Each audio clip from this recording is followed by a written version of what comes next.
do the thing. We had to do it. Oh, Jesus Christ. At some point or another, it had to happen.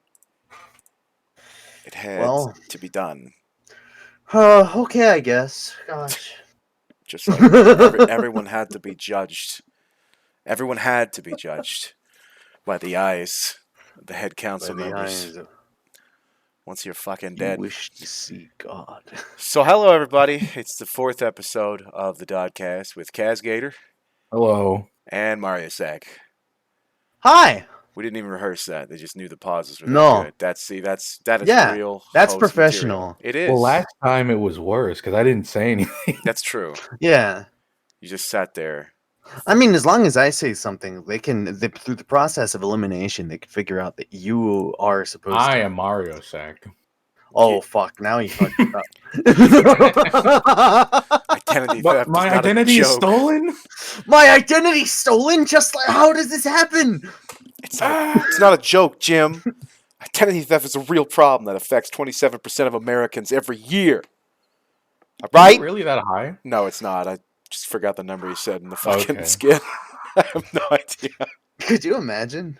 27%? Well, I wonder. I'd Yeah. be curious to know B of A's numbers of how often somebody's credit card is used or stolen. I got a call a long time ago. I'll give them credit for Oh, this. And they called me and they said, "Hello, Mr. Dragon." I was like, "What's going on?" And they said, "Well, we would like to know if you have the powers of teleportation."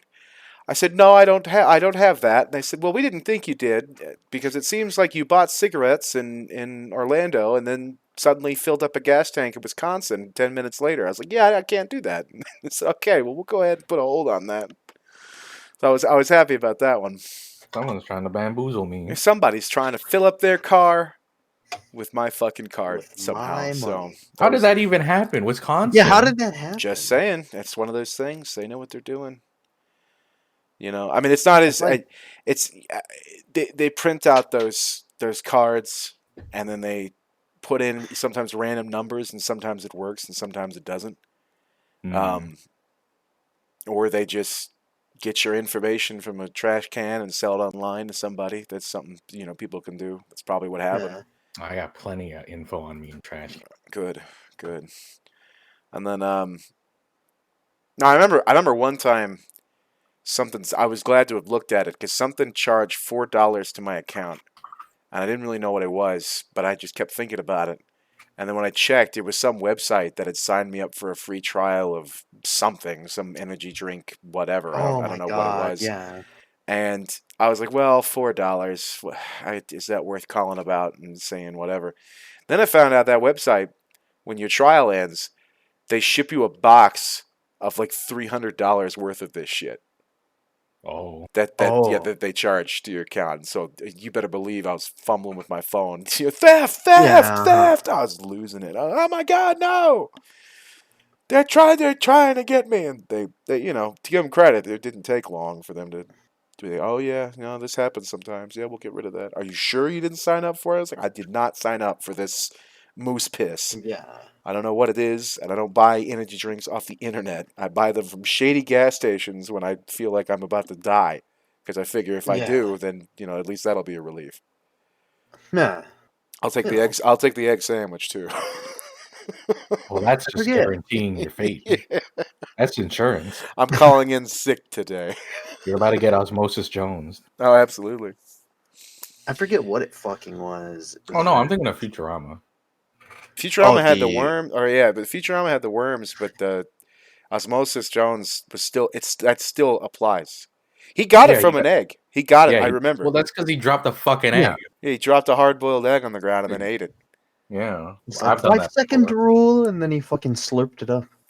No, I've done that before. I've done it to worse things than a hard-boiled egg. Yeah, you've played 5-second rule with your life, huh? Yeah. Yeah. That's unfortunate that you would choose to do that. Really. Well, I can't believe you fucking swallowed all that. Either way, what do I have to lose? What's even more unfortunate is that you're still here. Exactly. Oh, in the end, it's you guys who lost, not me. That's very true. I feel like there's a lot of truth to that. So we're at the beginning here, and just like the other podcasts, we've thrown topics out the window. We don't really do that now. Yeah, we don't do that anymore. We just kind What of do you think we are? we just kind of talk Professional? and sometimes talk to chat. We try to read it out so people on YouTube know what we're talking about. But yeah, well, I guess we could start off with because since we have a gaming background. What's up, gamers? What have you guys been playing lately? It's gonna be the same answer as last time. I know With it, my but penis. but- Haha, got me. oh I man, actually spent like a good portion of yesterday playing Borderlands 3. oh yeah. Not the shit ass console version, Well, right. the good, actually functional PC version. And it is a night and day difference of gameplay. Really? That console version is so scuffed. Yeah. It's so bad. I really didn't think it would be that different, but it is a world of difference. That's and as we go, That being said, the game overall is still bad, in my right. opinion. Yeah, well, it's not as and I feel especially with a game like that, they really did catch lightning in a bottle. Because Yeah. the first Borderlands wasn't even that great, No, especially it kind like of sucked, actually. yeah, it wasn't even that good, Hmm. especially from like a looter shooter point of view. It did not have a lot of quality of life. It was You couldn't really farm things. yeah, farming stuff, which is the thing you do in a looter shooter. You go find Bullet King and you kill him 80 times. That's what you do. And Borderlands 1 made that kind of difficult. Borderlands 2, which was carried most on by its writing, and a little bit extra Mhm. quality of life was that's that lightning in the bottle. And then it's like you hear about Borderlands 3 and you just think, man, that was years ago. This type Yeah. of humor, this type of art style, all Oh, this, God. I mean, that was years ago. Is it going to hold up? And I think we know now, after the TikTok twins, it didn't. You know what I mean? So I mean, I still like the game's art style. Oh, yeah, the art style is still Style very... I The feel like the art style... Borderlands 3's biggest problem is with its writing because it's so poor on so many levels. Every character is a straight downgrade from the writing in 2. right, And they introduced these unlikable characters that you are forced to interact with majority of the game. right. Looking at you, Ava, and what's his fucking name? I hate him so much I don't know his name. Vaughn. Vaughn is the least likable fucking person in the I game. forgot who Vaughn was. Underwear Man.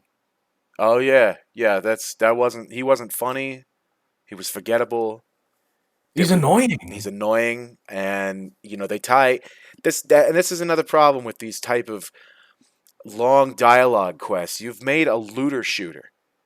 Players want to get through it with their new character as quickly as possible. The first time is like whatever, but then you roll your eyes when you make your second character because you got to go through that part. You have to go through that thing again and listen It to took that them like guy. It took them like half a year to input cutscene skipping. In 3? That's what kind of game we're dealing with. They didn't have it at the beginning? I remember being able No. to do that. Oh my god, I guess I'm stupid. No, 'Cause you I- had to sit there like a fool. Well, I'm Kaz, pretty the sure they cutscenes didn't. are just so good. You just want to watch them. Cutscenes... They're not. They're really bad. Cutscenes The cutscenes in Borderlands games- are always bad. Yeah, the cutscenes in games, they sometimes they go on forever looking at you, Oh, yeah. Kojima, and whoever makes Monster Hunter too fucking long. And you can't skip Oh, most of yeah. them. I mean, you can skip them in some of the Kojima games. What kills me is when you skip cutscene and then just another one starts. Yep. Oh, my God. And then you're like, No fuck, and you cutscene skip change. again, skip Let again, me play skip the again. fucking game, And goddammit. suddenly you're in a different country. I swear to God, it happened like 7 times in Death Stranding. And it was really funny to me because Love it. when I played Death Stranding on the PC, I'd already seen everything, so I didn't care. So I just enjoyed making chat go crazy by skipping all the story because it's just garbage. I don't care anyway, and I stand by that. And it was really funny, but then it started to annoy me because I realized I had to do it 6 or 7 times to get to the next part of when I use a controller. Ever. Yep. And at a certain point, you want to do that. Now, a game like Death Stranding, that's okay. It's annoying, but that's okay because it's not really made to be played through a bunch of times. It's not really made for you to do the same thing in like a looter shooter would be. where you're going to replay the same mission over and over again. That's not something that it's meant to do. So that's fine. It's a narrative game. But a looter shooter, I can tell you from every. Strangely enough, the people who got this right was Warframe and the Division when it came to just replaying missions. There was very little, hey, wait for this. Yeah, you were allowed to do everything while you were walking and running. And Yeah, going. you were allowed to do these things, and that they had nailed that. And it's sad that Borderlands is so tied with its own narrative that you have that problem with it. And they go, oh no, we got to get to this scripted event and this scripted event and wait for this guy to finish his dialogue before the same thing you've seen 8 times happens again. It wouldn't be so bad if the narrative was good. The narrative's really, really poor in Borderlands. Yeah, it's bad. And the pacing's terrible. There's like no sense of urgency. There's no reason. There's like negative reasons for you to be on any of those planets. Yeah. The Calypso twins are such poorly written antagonists. The fucking TikTok twins. I get what their idea was for you to hate them because they're cringy and awful. I get that that's the idea, but we didn't hate Handsome Jack because he was awful. We didn't hate him because of that. I never hated Handsome Jack. Well, I mean, you know what I'm saying. He's the kind of villain that he wasn't designed to be hated. He was designed to be antagonistic, and you were supposed to dislike things that he said or insulted you with, but he wasn't cringy and weird. It reminds me of the original writing intent of like Iron Man. You're not supposed to like him because he's kind of a dick, but you're kind of forced to like him. Yeah, because he's like well written. Yeah. That's what Handsome Jack really gets down. Yeah, no, that was the thing in the comics too. Was he was this. Yeah, he was a drunk. He's this pompous, drunk dickhead, but he's still the hero. Which is why, I mean, how many things in Marvel are of him fighting other heroes? Because they're just tired of his ass. Yeah. But he's still a fun character because he's not written to be that way. Whereas you get these other villains and heroes that are just either boring as dirt or just awful to hear. Yep. They're just awful. You could have just shown me a picture of them and it would have been the exact same effect character-wise as opposed to hearing them talk too, because it was just, and they were like, yeah, and it just never even made sense. None of it made sense of how they were that powerful and could do whatever they wanted. And man, the shit that the changes they pulled to how Siren powers work was so aggravating. Like, what do you mean that she just stole the powers? What do you mean this kid's gonna be a siren? That just doesn't make. What are you talking about? So stupid. There's only 5 this character. There's 5 sirens in the entire universe, and you're telling me all 4 of them are on one fucking planet? They're OCs. I mean, at the end of the day, they just come off so deviant art. It's so bad. This is my siren, and she can take the powers of other sirens, and also she's got a big following on TikTok. She's really cool. This is very cool. I fucking loved him. This is my 14-year-old character. They're a vault hunter. They have blue hair. They're an orphan. They have siren powers. Fuck you, Ava. And they're also really epic, and they hate the establishment. And also, they came up with a catchphrase they have never used in the entire life of the series, but ended the 3rd game with. Yeah. Vault hunters run towards the fire. What are you talking about? You've said that twice in the game. I know. It's just. Oh, it's so aggravating. Borderlands. Look towards the camera and they say bazinga. Borderlands. It is very bazinga. It is. Like, the ending of Borderlands 2 was so good compared to this. Oh yeah. Even if it was just giant creature guy tries to control and can't. Even if it is Disney villain hubris, right? Well, yeah, but sometimes that's good. But sometimes it can be made very, very good, and they had done it that way. And I mean, and I guess all of this really is a testament to how very, very carefully you have to cast characters, because I don't think Handsome Jack without that VA would have been anywhere near as possible. Like, it just don't feel like it would be. Like, it wouldn't be the same. It wouldn't be the same. So you have that guy's VA who was just fantastic through the whole thing. It was obvious none of what they were doing was taken they were taking it not seriously, but in a good way. Yeah. It was supposed to be fun. And you could deal with that. But even when I played Borderlands 2, again, right before 3 came out, I was realizing how it was just very dated, how the quality of life stuff was really fucking annoying. I was pissed off about things that had been nerfed since I had played. Like, who gives a shit? It's a single player game. Who cares? Yep. Why nerf these things? Who gives a shit? Unless it's like objectively broken, who cares? You know, and you can't even get conference call till like the end of the game anyway. So like, what's the point of nerfing that? It should be a reward for all the bullshit that you're doing. You know. No. But they're like, nah. Even though the game's pretty trivial anyway, so it's just like, why nerf that? Whatever. That was just my own personal problem. I feel like the TikTok twins could have been an excellent concept because you have the really strong one that's full of themselves, and you have the weaker one that's leeching off of them. They did absolutely nothing with that relationship. No, they didn't. It was terrible. They did nothing with it. It's such a waste because I kind of do. I don't like the TikTok twins, but the idea. Yeah, I like the concept. That's a good concept. I do actually like Troy's design. I do not like Tyrene's design. I like Troy's design because his arm sucks. His robot arm is terrible. There's something that I've kind of started to believe over time with a lot of writing stuff is there's not necessarily such thing as a bad idea. There's just bad execution. Yeah. I disagree with that. You disagree? Give me an example. I would also disagree with that. I think there's plenty of bad ideas out there. Well, there's bad ideas, but let's sometimes talk they can be about executed Manga really Messiah. Well. All right, so Manga Messiah is an excellent idea, executed fantastically. That chronicles the legacy of our boy JC in a nice Bishonen manga style. This is epic. I love it already. Have you ever seen Manga Messiah? No. It actually made me want to gouge my eyes out. It's so good. Diablo 3. Diablo 3? Yeah, like their idea was to make it more cartoony.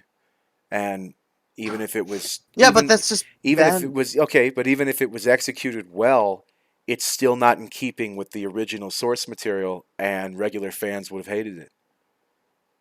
So that sounds fair enough. That sounds like a bad idea to me, even if it looked good. Mm-hmm. You know, and that's one of the reasons that people didn't pick up Torchlight when they did, but they were more forgiving of Torchlight because it was its own thing. You slap Diablo on the name, I have certain expectations of what that should be. And I was expecting dark, gritty, you know, low fantasy, high fantasy mix, depending on where you're at, and that's what I wanted. But instead, I got Little Miss OC and her Nephilim powers and Cartoon Land. You know, that's I didn't want that from Diablo 3. Like I said, it doesn't matter how the cartoon was executed. It's not what Diablo does. Therefore, making it into cartoon, bad idea. But that's your opinion. No. True. I mean, you could look at it all super subjective like that, but at the end of the day, it is a known fact putting Diablo on something brings that expectation of the dark and gritty. And if you do that, if you give Diablo without dark and gritty, you've already made a mistake. Yeah, that's fair. So that's I can see it in that light, definitely, where it's like just the idea of a sequel that is very different from what it derived from. And at least in art losing style, those roots. I mean, it lost its roots story-wise too, and I'm not going to get into that like we did about Borderlands, but again, that game had the same exact problem that Borderlands had, and that is a lot of the original people were gone, and you are now working into a world that you want to refreshen for no reason. And you can't do it. You can't do it the same way because you've got crap that's dated.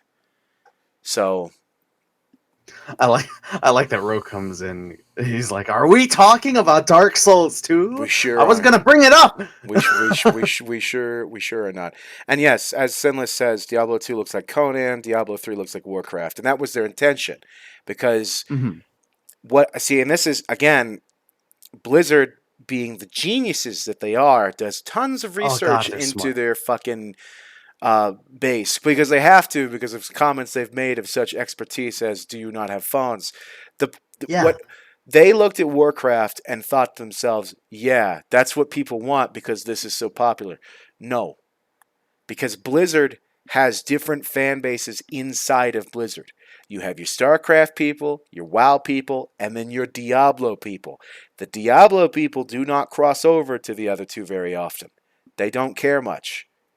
And pushing that onto them on 3 because it was easier and somehow took 8 years more than fuck off, I say. I mean, it's just stupid. It's a stupid ass thing that they wanted to do, and I hope 4 can bring things back, but the way games have been going lately, not too excited for that one either. So, and I don't even know if I'm ready to support Blizzard again after some bullshit. So I'm not sure. But the point I'm making is that Diablo had the same problem. You waited too fucking long. Kingdom Hearts had the same problem. You waited too fucking long. You waited too long and you changed what it was about. And then all the fan base who had this nostalgia of a 10-year-old game is going to come in and get upset because you didn't make it like the last thing. But at the same time, you introduced your own stupid ass ideas without much improvement. Even the stuff that they did transfer over, they didn't really improve much. Borderlands 3 has the same quality of life issues as Borderlands 2, except you can reload all your ammo at once. That's it. That's like really it, quality of life wise. Yeah. And for a looter shooter, quality of life is damn near everything in that game. Everything. And if you fuck that, then you fucked your looter shooter. It's over. So fucked it up. Anyway, that's what I think about that. But like, we all know my issues with Diablo. I've talked about Diablo before. I loved Diablo 2. It's a great game. And all you had to do is just kind of expand on that, and they didn't want to. And then they just kind of shrugged their shoulders like, I don't know why anybody didn't like our shit. Well, you should have just talked to fans, but okay. It's not Vegas. I want Vegas. Which, is its own problem. Sometimes people won't let it be its own thing, which is fine. That means go do your own thing and stop slapping somebody's name onto that thing, like Diablo or Borderlands or the other one that I was talking about. You can't just keep putting that name on there and then having people buy something completely different than the last product that they had. Mm-hmm. It's going to bug them. Call it something else, Very understandable. Yeah, pretty much. Where it's like that same situation where to go kind of with what Rose said, if Dark Souls 2 didn't have that attachment name of Dark Souls, here we go. Yeah, here we go, Dragon. Here we go. Are you ready? If it didn't have that attachment to it, people probably wouldn't have reacted as negatively towards it. Well, that had other issues, like the knowing that the engine and all that crap got pulled out. That's it. And then I'm not doing this. I'm not doing Souls. What? But yeah, what you mean, Kaz? What are you up to? I'm from your past. Sick. That's good. What did happen? Oh, Kaz is muted. Oh, he's dead. Don't mind him. Don't look at him. He's not important. We're really good. We're really good at this. We're really good at this. Listen. It's fantastic. Hey, it's Skywarrior. I haven't seen him in a long time. Yeah. Hey, Skywarrior. How you doing, Sky? Fucking. What were we fucking saying about this?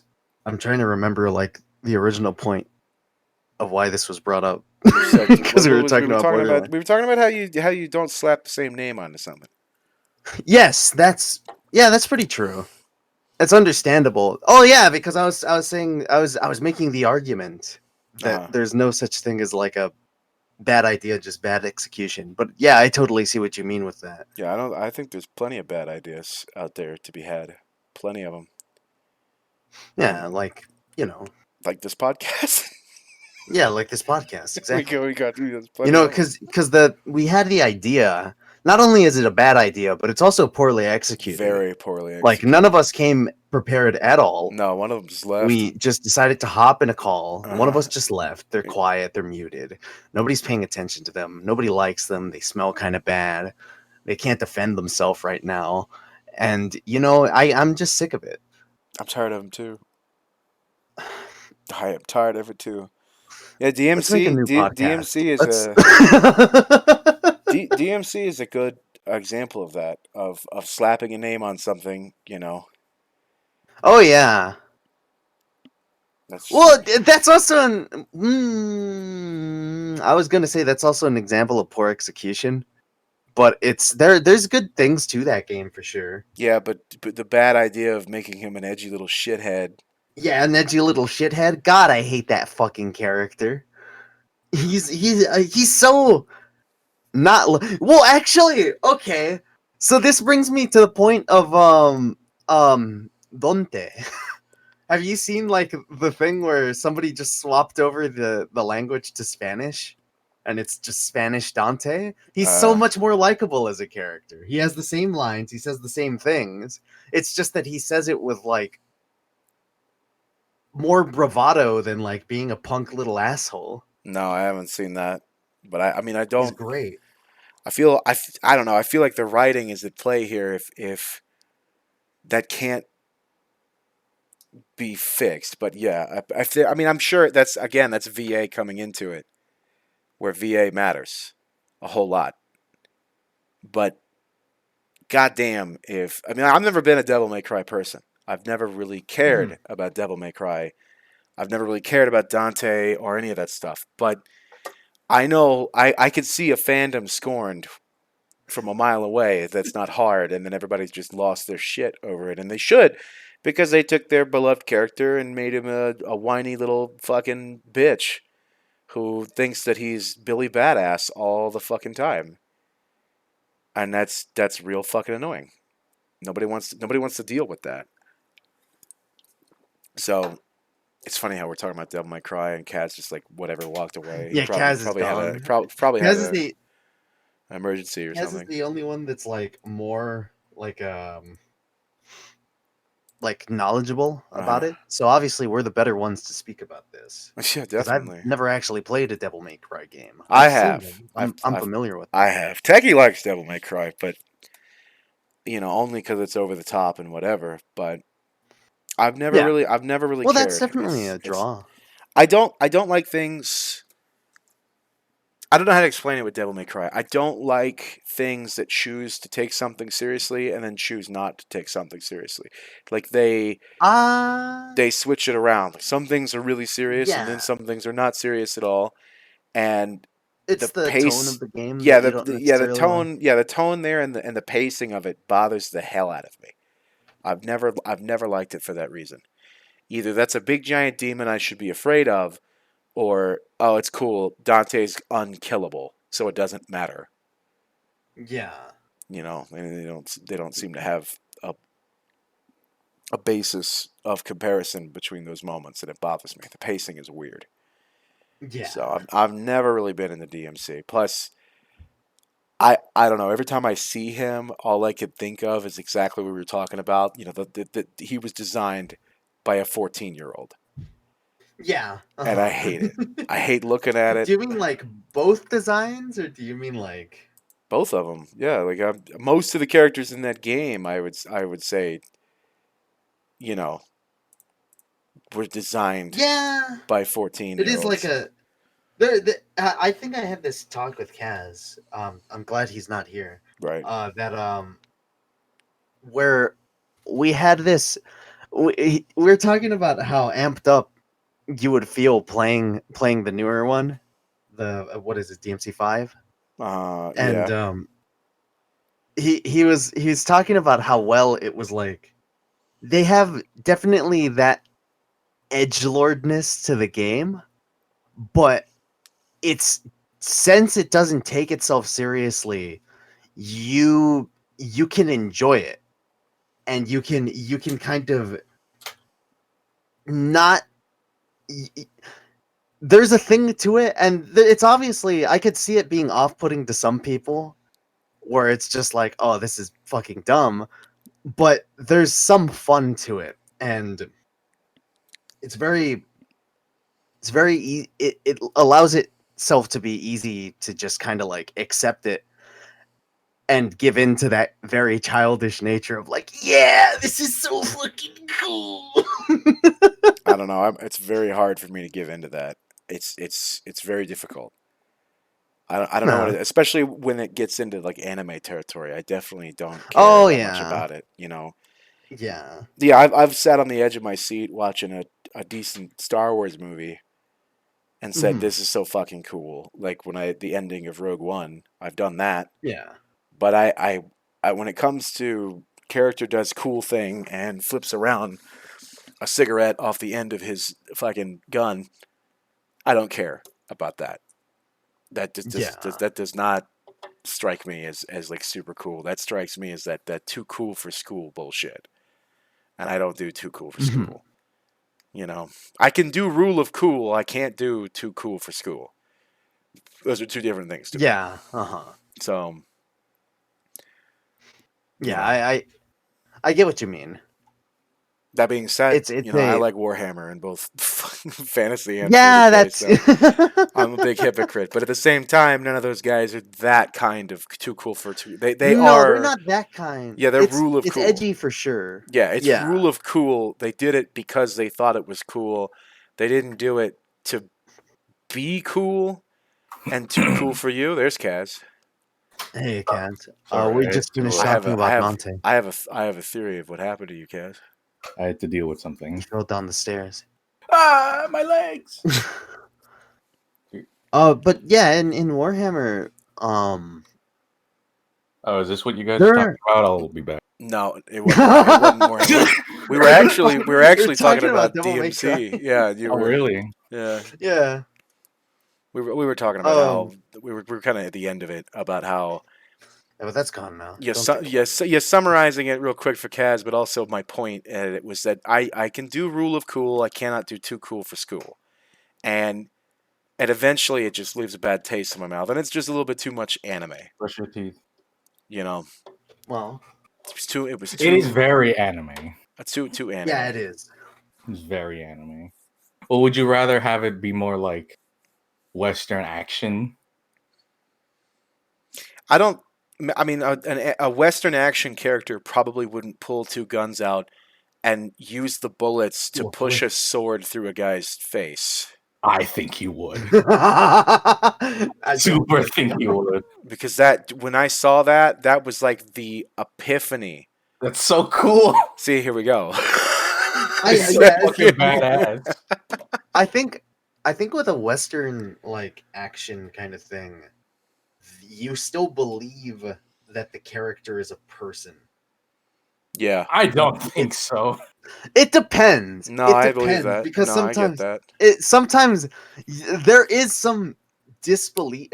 You have to. I suppose you have to suspend your disbelief.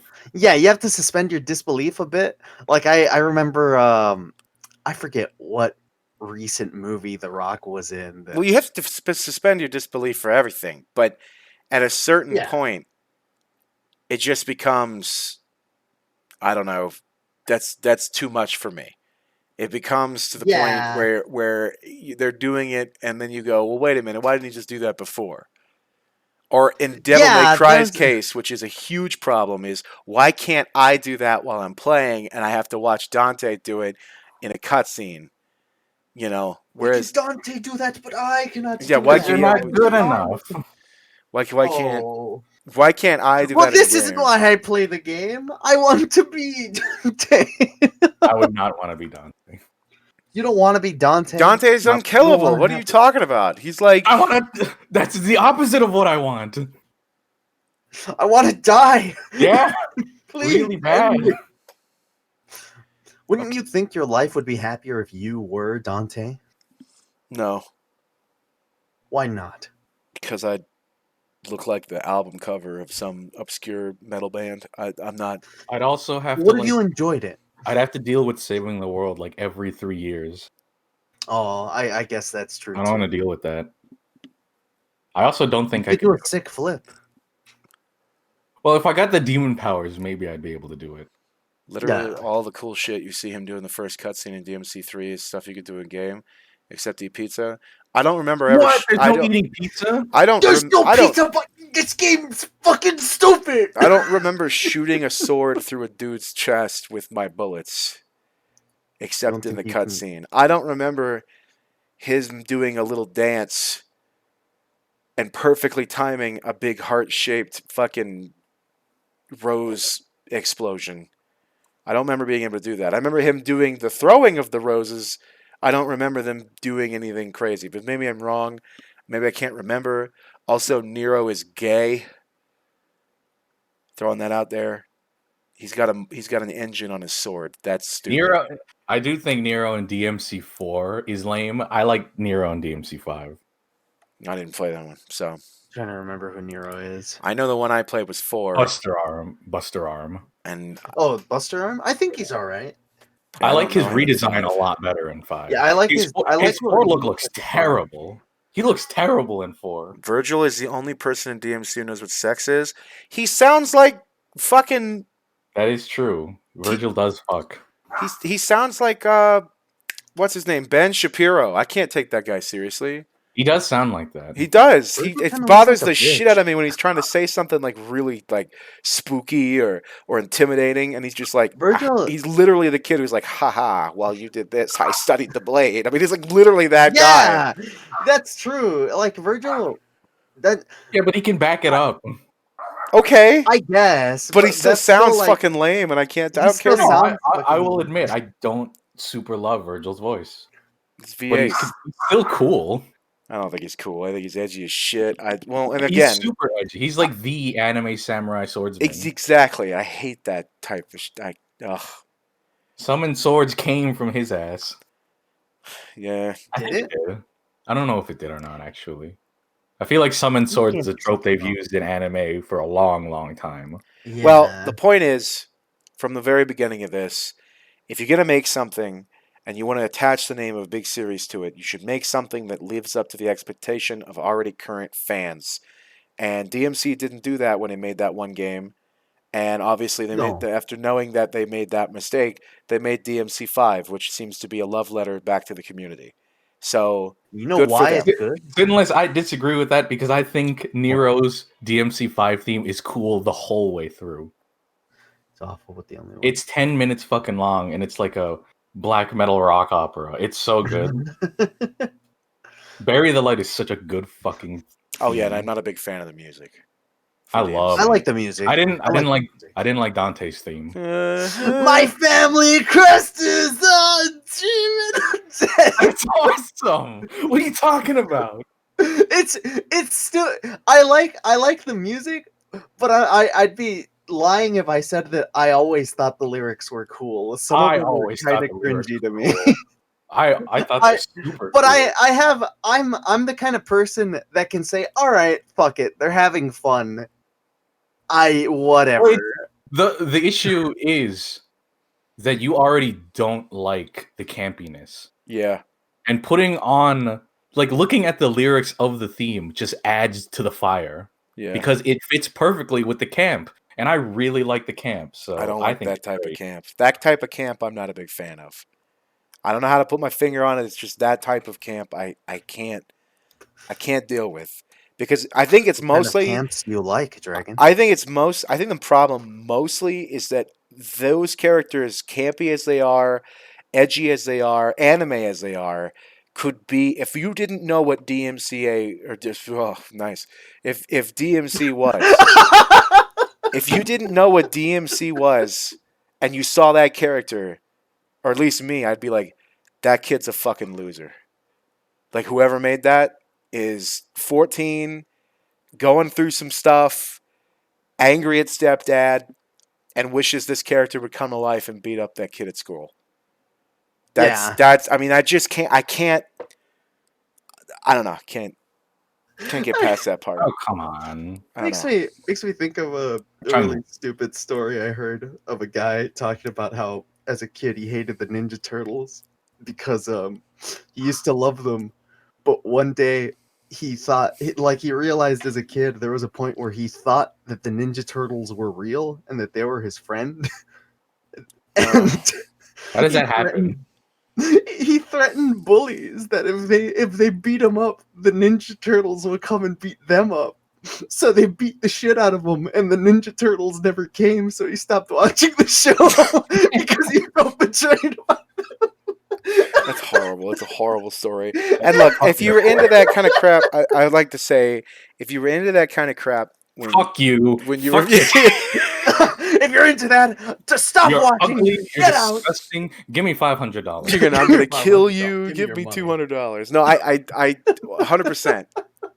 If you were into that when you were 14, you're a kid. You're allowed to be into stupid things. That's whatever. You're allowed to be cringy. You're allowed to be a moron.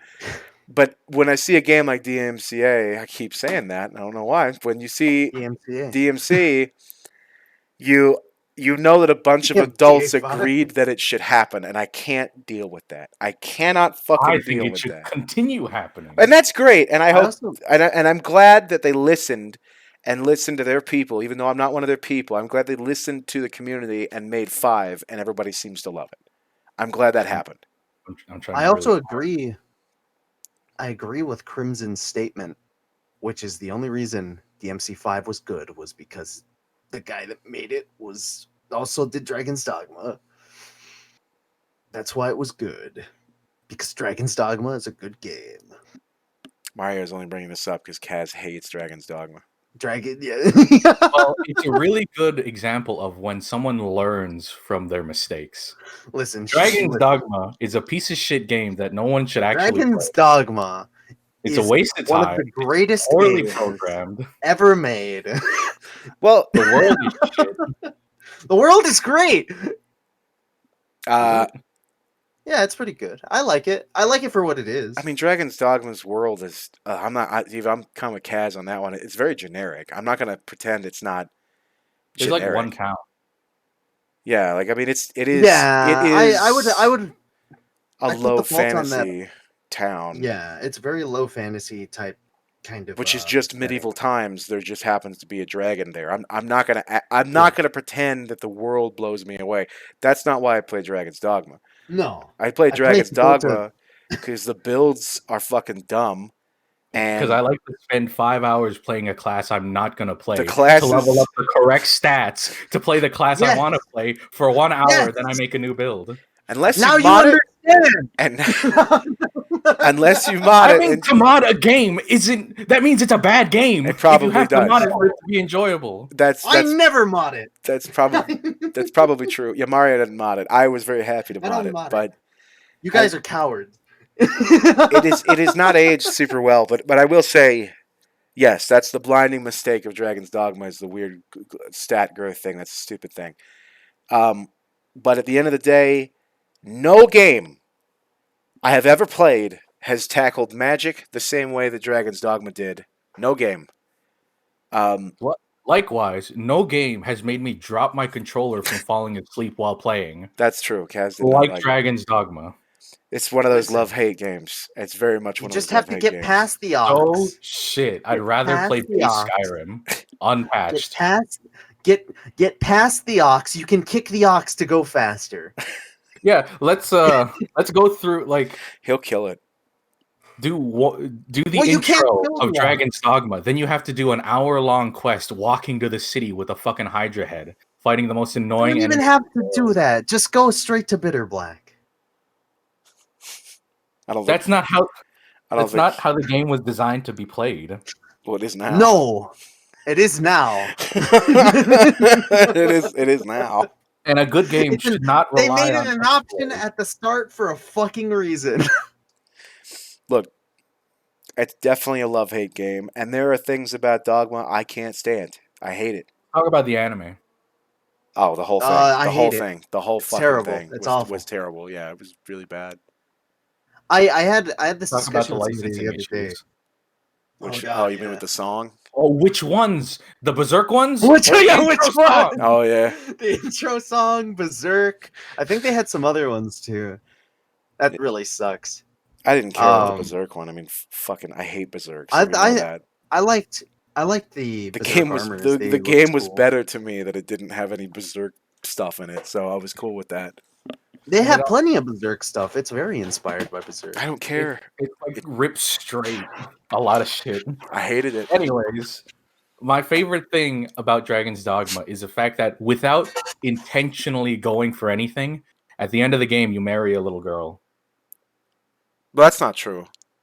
Like, oh, I mean, but it happens to a lot more players than it should. It's rare, but yeah, that is like a weird. I don't think you can do that anymore, though. I think that's Did they no, take you can that out? still Yeah, do that. you can still do that. I'm pretty sure you can still do that. I don't. You can. I don't know. I don't know if it's like it's a thing of because that always bothered me for sure. Or I was like, I wonder why that's an option. But you can technically make yourself look like a small kid.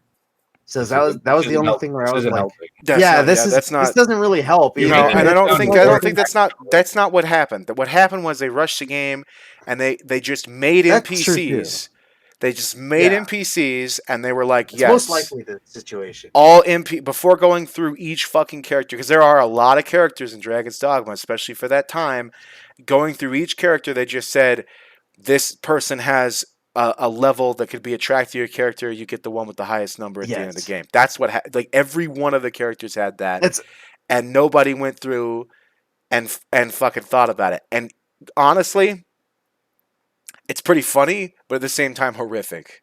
The only canon choice that matters is the Jester. Yes. No, but no, I'll take Vulnerable too. Don't forget.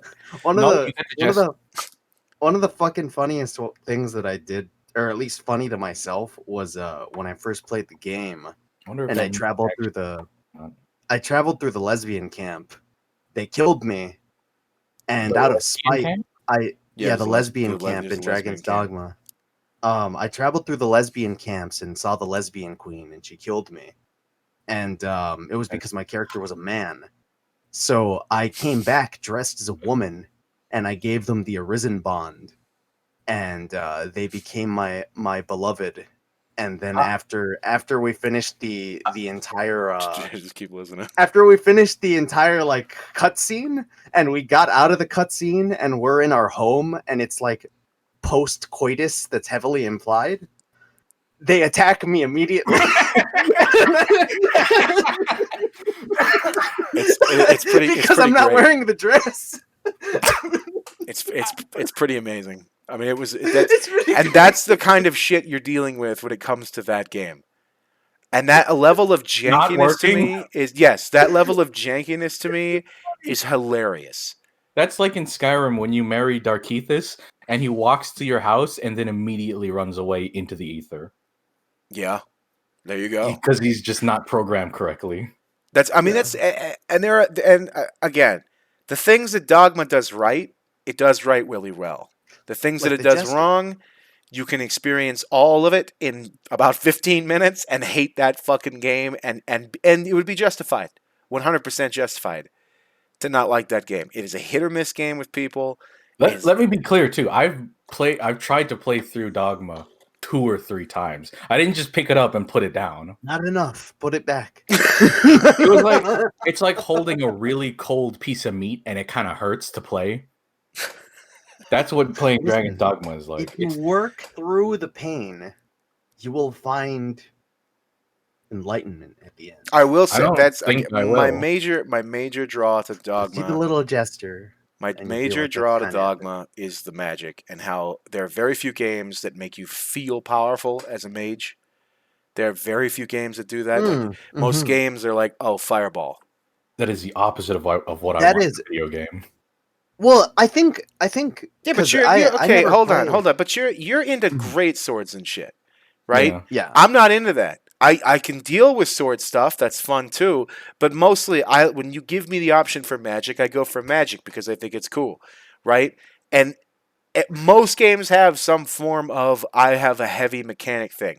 But other games that do the mix, like you play fucking Inquisition. You play Inquisition, you do like the same 3 fucking spells, and they're little tiny blips of fire that don't seem to have as big of like you are this archmage badass guy. That's Right. because Inquisition is also a bad game. Well, there you go. But I'm saying when you have the option between the two of them when it comes to Magic versus Melee, normally Melee is going to do what you expect, and Magic could be, oh, I buffed this dude, or oh, I cast one spell of lightning, and then some lightning happened, and then whatever. That's actually a plus of Dragon's Dogma, because you get to be a cool, powerful wizard, and then you pick up a two-handed weapon and turn the game off. Yeah, because it does. Right. Well, like, the melee in Dragon's Dogma, when it comes to the two-handed weapon, it sucks. Because you have to do it. It's not good. It's not good. It's the worst game you can play. And it's the only thing I wanted to play. That is one thing that I was super disappointed in, was how fucked over the warrior class got. Because every other fucking class gets 4 ability. Or no, they get like 8 ability things. And the warrior only gets 4. Right. And it also does not do any damage. Yeah, and they can do damage, but they're like the big damage ones suck ass because you can't. They take forever to do, right? You got to stand there. We know the melee. It's like I don't want to harp on this specific thing forever. But when I had a different expectation of the game. I also didn't pay a lot of money for it the first time I played it, and I got through the bad bits to get to the good bits, and the good bits were good. I like Magic, and you have to admit, the ability to summon a giant tornado that not only hurts enemies, it lifts them into the fucking air where they will die by gravity is pretty fucking cool. Yeah. And not many games let you do that. And the way the camera works too makes it feel all the more powerful. Like, do you remember when I was like when I was struggling? I hate to interrupt, but I want to read that. Warrior benefits heavily from speccing into other classes for a while. Yeah, here we go. The fucking leveling system is so stupid. And the leveling system. The class that I don't want to play in order to make the class I want to play better. But the class I want to play is warrior, so it's still bad. Yeah. At the very least, it's definitely a payoff where it becomes this thing of the assassin is very fun to play, and the assassin's the one where you want to play that for a long time to get to warrior, and you want to get to like level 200, which is not as hard as it sounds, but it's a thing of when you do get to that, even then it still doesn't feel worth it, because when you swap to assassin to warrior, none of this matters. I really like how you have to like, getting to level 200 sounds hard. In any other game, it sounds like a lot to do. It is a lot to do, but when you get there, it still sucks. Well, what a good game! It still sucks. It's a great game. Look, I love it. We could spend an hour, and we probably would. But we don't. I don't have to. The game speaks for itself. And that's for some people. Yeah, for some people that like it, some people that don't. It's just what it is. You shouldn't like it. And I'm telling you, you shouldn't like Dragon's Dogma. It's a bad game. Listen, Kaz. The point. It's a good game. Is. Well, if you like it, you like it. I don't really give a shit. We can all hate the anime. Because that was garbage. Oh, yeah, anime's bad. Now let me play the devil's advocate. I dare you. I fucking dare you. I never watched it. So you couldn't. I promise you, if you watched it, you could not find one fucking redeemable feature about that show other than it ends. That's it. At some point, it comes to a fucking stop. I was talking to somebody about mini painting stuff, and we talked about Berserk for a bit, and then it got to Dragon's Dogma, and they were like, I heard about that game like one time, and I was like, it got an anime that kind of sucked recently, and they were like, Berserk? And I was like, no, Dragon's Dogma. It might as well be. Yeah. That recent Berserk anime is just as fucking bad. That's just as bad. It's also animated similarly. But all I could get was Berserk vibes from the anime. The Dogma one, I feel so bad because for whatever reason I was under the impression that the same team that worked on the Castlevania thing worked on Dogma, and that wasn't true. Yeah, right. No, it was not. It was not. It looks similar. It looks super similar to that to the there. No, there's some stuff in there. If I showed you side by side, you'd be like, oh. And it's mostly the still shots, which is what we got in the trailer, and mostly the CGI stuff, which is what we got in the trailer. But anything else, the in between those two things, is so outside the realm of that. But we didn't see a lot of that. All we saw in the trailer was just the flashy bits. And then the only thing I enjoyed. I'm going to cut you off completely. I Shut know. up for a Yeah, second. I know. The only thing I enjoyed out of it, because my words are more important than yours, is when the dragon slid in and like ate the child. That was fucking funny. That's it. Yeah. Okay. Yeah, that was it. But that's not worth it. That was the whole. Thank God. And it's in the first episode, and then you got 8 more. That is terrible. It's in the first episode, and it's all downhill from here. It was just the fucking worst. It was generic. It was worse than generic. The VA was fucking god awful. There are very few things that I will switch to Japanese for. I don't like anime all that much, and I don't like listening to Japanese very much. I want to just hear what they got for English VA. I switched over to the Japanese VA so I wouldn't have to hear it. That's how bad it was. Because maybe I could insert a different voice in my head reading the subtitles. And it was that I couldn't do it. It was so bad, and that was such a disappointment to me, knowing that turns out it wasn't those fucking people. Nah. And not everybody likes the Castlevania anime. I've heard people who are like, "Oh, I don't like this and that and this and that."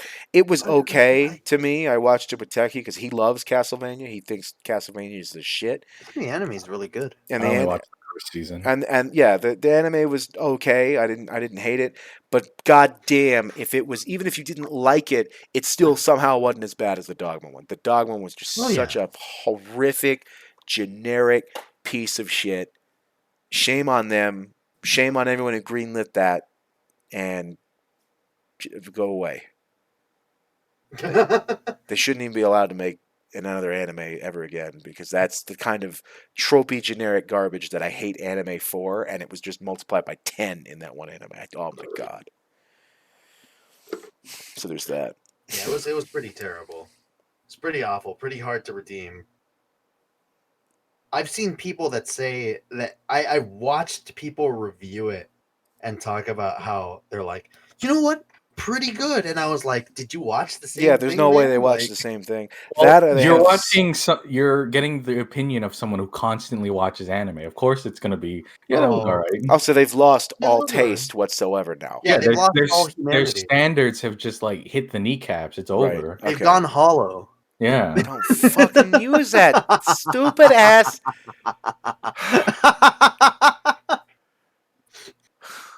So I was playing Dark Souls 3 the other night. You're cringing me out. Yeah, all right. Tell me about that. Tell me. Praise the sun. Oh my god.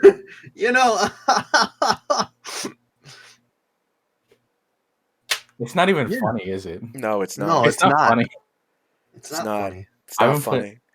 I have not played one of those games in so long. It's not funny. It's sad. It's sad. Pathetic. It's a whole group of people who fucking still play those games. And I feel like I got a bit too mad earlier. What is up, my son, bro? I feel like it's been a while since I popped off like that. For what? Getting angry against Dogma. Oh no, that was fun. That was just us. I mean, I don't care. Yeah, I was passionate about how much I hate that fucking game, and that's totally fine. I've got games out there that people like, and I can't figure it out. There's not a lot of games where I will argue that badly about.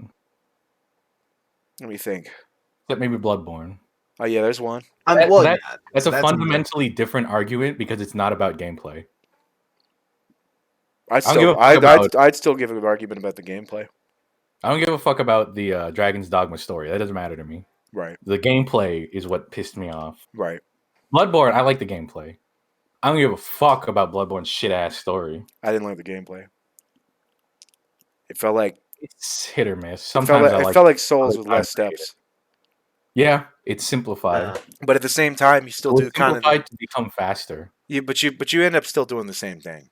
You wait for monster to stop having a fit of rage, you go in, you hit it, you back up, you heal, and you repeat your said process. And I know that argument can be made for a lot of games out there, but this particular hack and slash one moved to me the same way Souls does.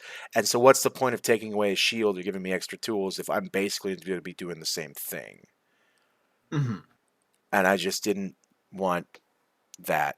But either way, I don't know. I feel like everyone knows how I feel about Bloodborne. It is... I hate the aesthetic. Well, I've never heard before. Can you tell me about I know. I hate the aesthetic. I don't care for Lovecraft. It's not Bloodborne's fault that I don't care for Lovecraft, so I'm not going to get mad at the game because it has that. I'm going to dislike it because it has that. It's not the game's fault. Somebody likes Lovecraft. I got tired of looking at tombstones. I didn't like the matchup mechanics. I thought that the gameplay mechanics weren't evolved enough for something that was supposed to be different from Souls. And at the end of the day, the builds weren't very diverse, and everything just looked too samey, and I got tired of it. And I think Bloodborne would have been so much cooler if it stayed a cool werewolf hunting game. Yeah, but it isn't. And then they take that whole beast mechanic and they throw it out the fucking window for your character and everybody else. That's why I'm saying Bloodborne could have been a much better experience if they focused solely on the gothic elements. Yeah. But everyone's too up their own ass about Cthulhu and shit. It's they had to do that. Elder gods, bro. Mm-hmm. Like, I need to... It's a fucking squid.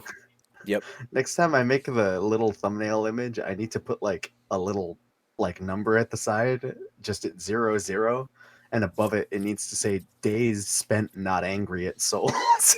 Yeah. Put a penny in the jar.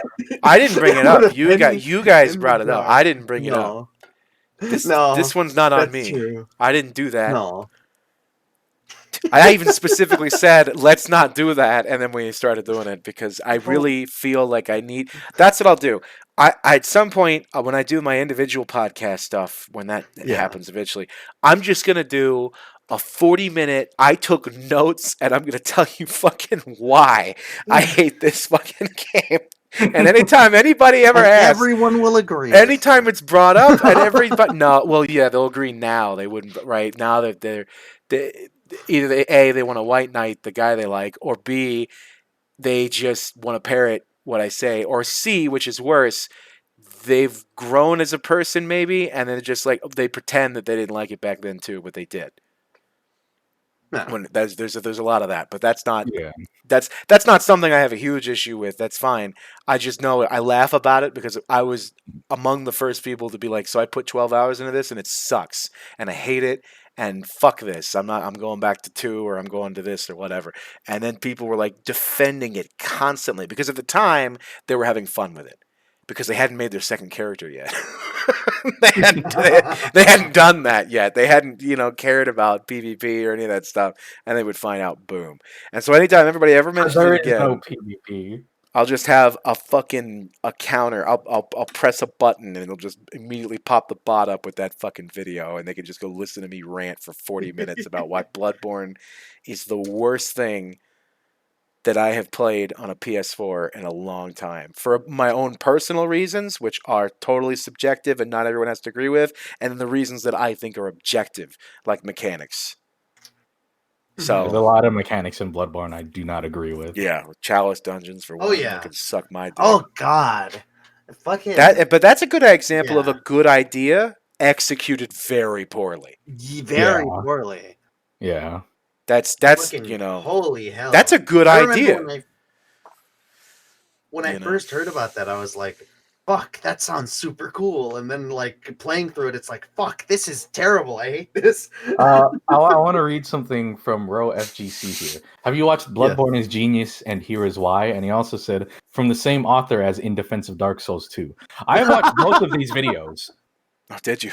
A lot of his opinions suck ass. Damn. I like it. Don't get me wrong. I like H-Bomber Guy. He's a fantastic content creator. We're just saying but names. He said that the map design of Dark Souls 2 is good. Oh, well, that's just wrong. That's my game, and that's wrong. He liked the fact that the windmill goes to Iron Keep. No, I Fuck can't. you. Yeah, that's ridiculous. Fuck you. I can't vouch for that one. I want to vouch for the mechanics of 2. I won't vouch for the fucking map design. I'll vouch for the mechanics. I'll shit talk 2's time is convoluted. Story as a whole. Yeah. Oh, I hate 2's PvE experience is the worst out of all the games. It plays like dog shit. It's like 30 hours long, even if you're good at the game. It's awful. I've done it like 15 times. It's so bad. I did it 15 times. Yeah, it's so bad. That's how you know. That's how you know I know it's bad, because I've done everything in the game, because that's how I play these games 15 times and it's still bad. Yeah. You should play it another time. He did it because of PvP. I was thinking about it. He did that for PvP. I did it for PvP. I made a lot of characters. I played consoles, so I couldn't just find stuff on the ground. I never arena'd. I just low level invasion trolled. And that's fun. It was fun to do in 2. The level design was so bad that you could just block people off and do dumb shit, and that was funny. Everybody likes standing in the corner of Iron Keep with the great bow. Everyone likes that. Everyone respected me. Yeah, a lot. They built a shrine to how cool you were as a person. My mom finally told me she loved me. Thought the DLCs were good, says Quasar the Hero. It's good, and then you play the Iron King. Oh, the second one was terrible. I thought Iron King was good. No. Yeah, you like those elevators? No, fuck that. I didn't mind them. I thought they were alright. You like those nice curse corridors, and you have to find a hidden wall in an elevator to get the curse resistance mask? You like that? That didn't bother me. I played through the second DLC once, and then never again. And when someone asked me, I remember specifically, they said, "Hey, could you do a video on this weapon?" I was like, "Drop it for me." I'm not kidding. I'm not gonna go in there and get it. However, as much as I hate the second DLC, the boss fights are amazing. The boss fights are like some of the best in the series. But the level design of the tower is so dog shit. I absolutely can't stand it. No, with that room and the room that what's his face. Oh, getting the Lois sword, row FGC. Have you ever tried to get the Lois sword legitimately? Yes, I had to. It's so ass. I had to do everything. But it's my favorite weapon in the game. There was something. It was definitely something. Unique moveset. It was so fucking cool, but you got to get 30 of those fucking souls. And I did like the Sir Alone. I did like the Sir Alone fight mostly because of the room. Yeah, and I really liked fighting him. His moveset was great. I like that if you perfect him, he seppukus. Yeah. Yeah. That was fucking I remember when I first saw Sir Alone, I was legit blown away because the room was so like the whole level before that was really ass for sure. But the room awful. But the room was just his room is so cool. It's awesome. His room is just the mirror floor. And I look at that and I'm like, this is not the breathtaking and shit. Fucking not the 30 souls. I'm thinking of something else. That's to get the armor, I think. To get the Lois sword, you have to go to the reindeer area and fight double lava. Fuck that. I got pretty good at it at one point. I could get there without using any of the markers. Drop it for me. I'm not going back in. I'm not going back in there. You you bring it to me. Get that. And it better be upgraded too, or you're not getting your video. All right, guys, we've hit the hour, so I'm gonna go for my smoke while you two keep talking about whatever. I thought you were gonna fucking end it. And I was like, well, let's change topic. Okay, let's change as soon as I leave. Sure, yeah, definitely. Yeah, get out, Drake. All right. Well, we can talk about VTubers a little bit more. Which I think, in my opinion, Artorias of the Abyss is still the best DLC. I think overall it's my favorite. Fuck. I think I could agree with that. Because no other DLC from the Dark Souls series gives so much and feels so natural. Well, the only problem with Artorias of the Abyss is how you get there. that's the only unnatural part. Yeah, But that's the jarring part. Once you get into the DLC, it's like boom, you're still in the base game. It feels so good. Because I'm trying to think, like there are definitely parts of the what else was there? I mean, yeah, no, they can't. They don't really add up. Voice acting, the characters you meet. Yeah, Artorias of the Abyss is the best. You can't argue. Because as much as I like the Dark Souls 2 DLC, and it like they have fun bosses and some of the areas are really cool. No NPCs. No NPCs. And that's the thing that blew me away. I remember thinking back to that. Like this was recent where I was thinking back and I was like, oh, fucking Marvelous Chester was a character in the DLC and he was fucking cool. Dark Souls 2 is for some reason an incredibly lonely feeling game. Because there's such little NPC interaction because of the way I don't know if that's like a good thing or not. I think it's a really bad thing. Yeah, because like you lose interest in the world you're participating in because you have nothing to interact with. That's true, and that's funny because the whole thing with Dark Souls 1 was that they wanted you to feel alone or lonely, but there's such a big cast of likable characters. Well, Cash Arm Future, I understand that was the theme of Dark Souls 2. You can still have that theme, but not have the world feel empty. You can do both. Dark Souls 1's really good at that. I think, Dark Souls 2 definitely felt very it was too empty. It felt too video gamey. Because of how little connection there was between the levels and the NPCs. It kind of just felt like, I'm playing a game, I guess. It's the poison level. Though I feel like there's always that question of what effect Dark Souls existing before 2 kind of has on your intake of it, because with Dark Souls 1, I feel ever since Dark Souls they've just been constantly trying to get back to Dark Souls and missing the mark, like not really knowing how to get there but really wanting to. Yeah. Now, all that being said, I think Dark Souls 3 does a much better job at emulating 1 than 2. Well, I mean, yeah, because they straight up just bring characters back. Well, that's not what I'm trying to say. I'm trying to say that that feeling of, this world is empty and you're supposed to feel alone, but there's enough NPCs sprinkled throughout the world that it still feels like, okay, there's still like you're still interacting with the world enough to make you feel like, I'm doing this.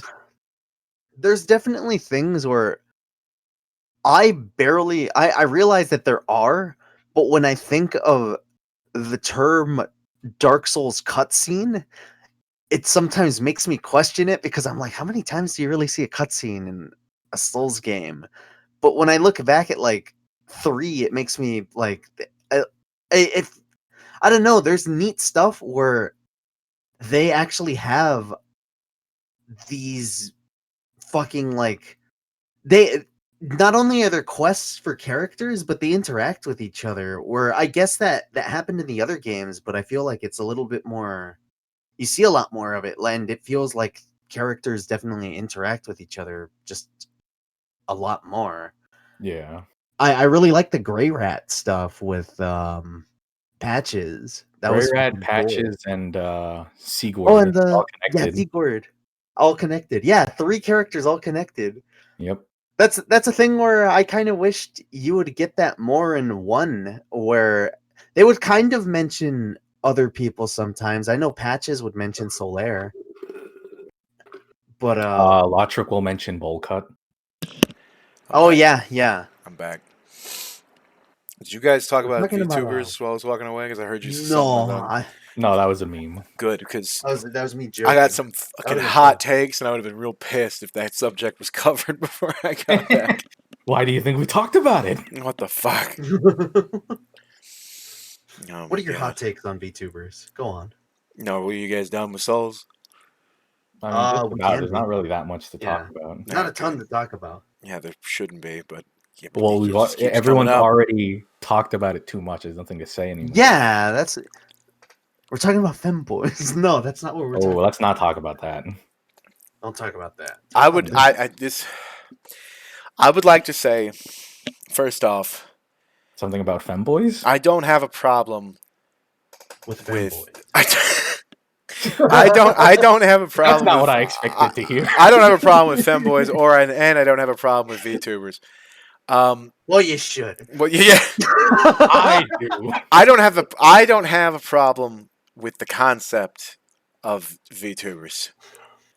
I do have a problem with its femboys by H Bomber Guy. Jesus Christ. I do have a problem with the execution of VTubers. I have a problem with how there are realms on the internet that are constantly changing the expectation of a person who doesn't really use a webcam because of VTubers. Oh yeah. And this is on a personal note. I have a problem with the expectation of furries that now have to coincide with VTubers. And I don't want to be one, and I don't like how they've been used. They're in the inner circle of the people who are way too fucking perky and want to be cute and make these weird things that they do. And now it's give it a few years, and it's going to be one of those things where they're like, "Oh, you're not a VTuber, but you're a furry? That's weird." Just watch it happen. It'll be like the suitors. Could be the same thing. So that's bothering me. I understand that people are also using VTubers as kind of an escape to create the persona that they want to make for the internet. I understand that. I get it. Fair enough. A lot of trans people are using it. I get it. That makes sense to me. Yeah. But I believe that as that goes on, there's going to be an expectation for it. Yeah, definitely. Oh yeah, I'm definitely. Yeah. Especially as the technology becomes more and more available and cheaper to streamers, content creators, and just regular ass people. It's going to be really fucking annoying when I'm the only guy in a Discord call not using one. It's going to bother me. Just sounds like you're just upset that you have to keep up with the times. I don't want to do it. I don't want to fucking do it. I don't want. You really think it's going to get to that point where every single person in a call is using one? Not every person, but I think it's going to become, like I said, the availability of it is going to get to that point. I think it might be a thing at some point. I guess. I really feel like I think like the thing that's stopping that is just how expensive something like that could get. Mostly just because not even only that. when it's good. I feel like it's just more work. Right. I feel like people are much more comfortable just not doing any of that. Yeah, I hope so. I hope there's people that are like me that don't require that kind of thing. I mean, it's not just really. It's not just because Dodd probably wouldn't translate well as to a VTuber character. It's not just that. It's also, I don't know, that culture of what is supposed to be my community, quotation mark, it doesn't reflect me as a person. And that type of expectation that is changing over time, I've just noticed in small ways. And it sounds to me like in 2 or 3 years, there's going to be a fuck ton more of them. And the expectation's going to change. And I don't know. There's something about it that bothers me. And it also bothers me because of the availability of it. People can just make one and then be like, that's it, I'm a VTuber now. In like 2 seconds, overnight. You know? And it changes everything about the context between you and the chat, what you're doing with the chat, how you can react to the chat. Now you have to be extra physical, despite the fact that you weren't using a cam to do that in the first place. And there's issues to it. Things I don't want to watch. I don't even want to watch people do things. There are certain streams out there that I like that don't have a webcam because I'm not really watching it. I'm just listening to it. But then they're going to do some physical skit and they're going to talk to chat about their physical thing a lot.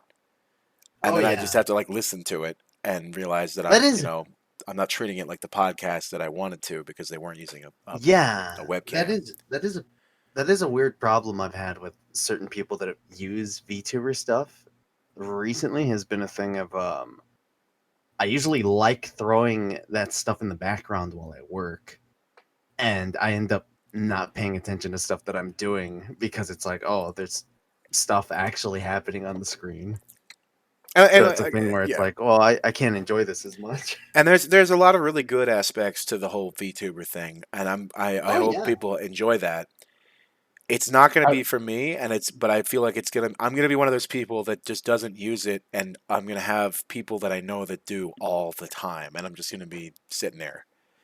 I feel like the problems you're describing stem more from the idea of 3D VTubers becoming more popular rather than the 2D ones. That might be the case. Yeah, that too. Because when you have a 2D VTuber, they just kind of potato in the corner. That's true. Yeah. I understand what you're saying when the VTuber is doing something and they have the whole VR setup and their arms are moving. That I can understand. Yeah. And you get what I mean by like the expectations of something changing? Yeah, because yeah. That's already happened a few times. Because of the market shift. Yeah, like that's already happened a few times. Like even in the gay community, there's certain things that people just expect you to do because you're gay, or to expect you to know about because you're gay, and it's not true. I don't know shit about fashion. I don't know shit about. You don't even wear clothes. Yeah, I'm naked all the time. I don't know shit about the clubs around here. I don't know about the latest party mixes. I don't know fucking shit about celebrities, which is apparently gays are into that for some reason. I don't know any of that stuff. You like cock? What insight? Yeah, that's it. Exactly. Yeah.